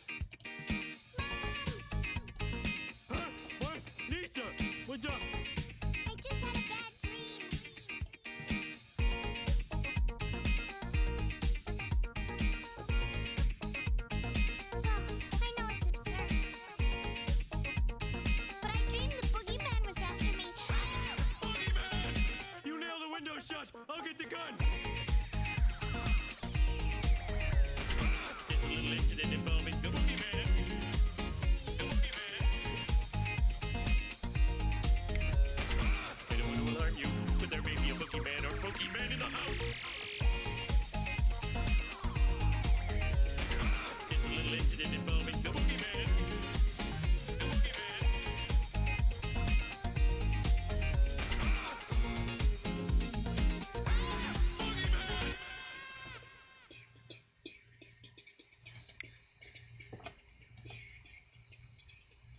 Yeah, so Trip 6, for your viewing pleasure, you should know that my good friend Jiggy Wiggy already 5-0'd with the Stoneforge deck. So you're going to see that in the 5-0 dump. All right, I'll be back in a moment. Just going to eat a tiny, tiny snack, and then we'll be good to go. The beer.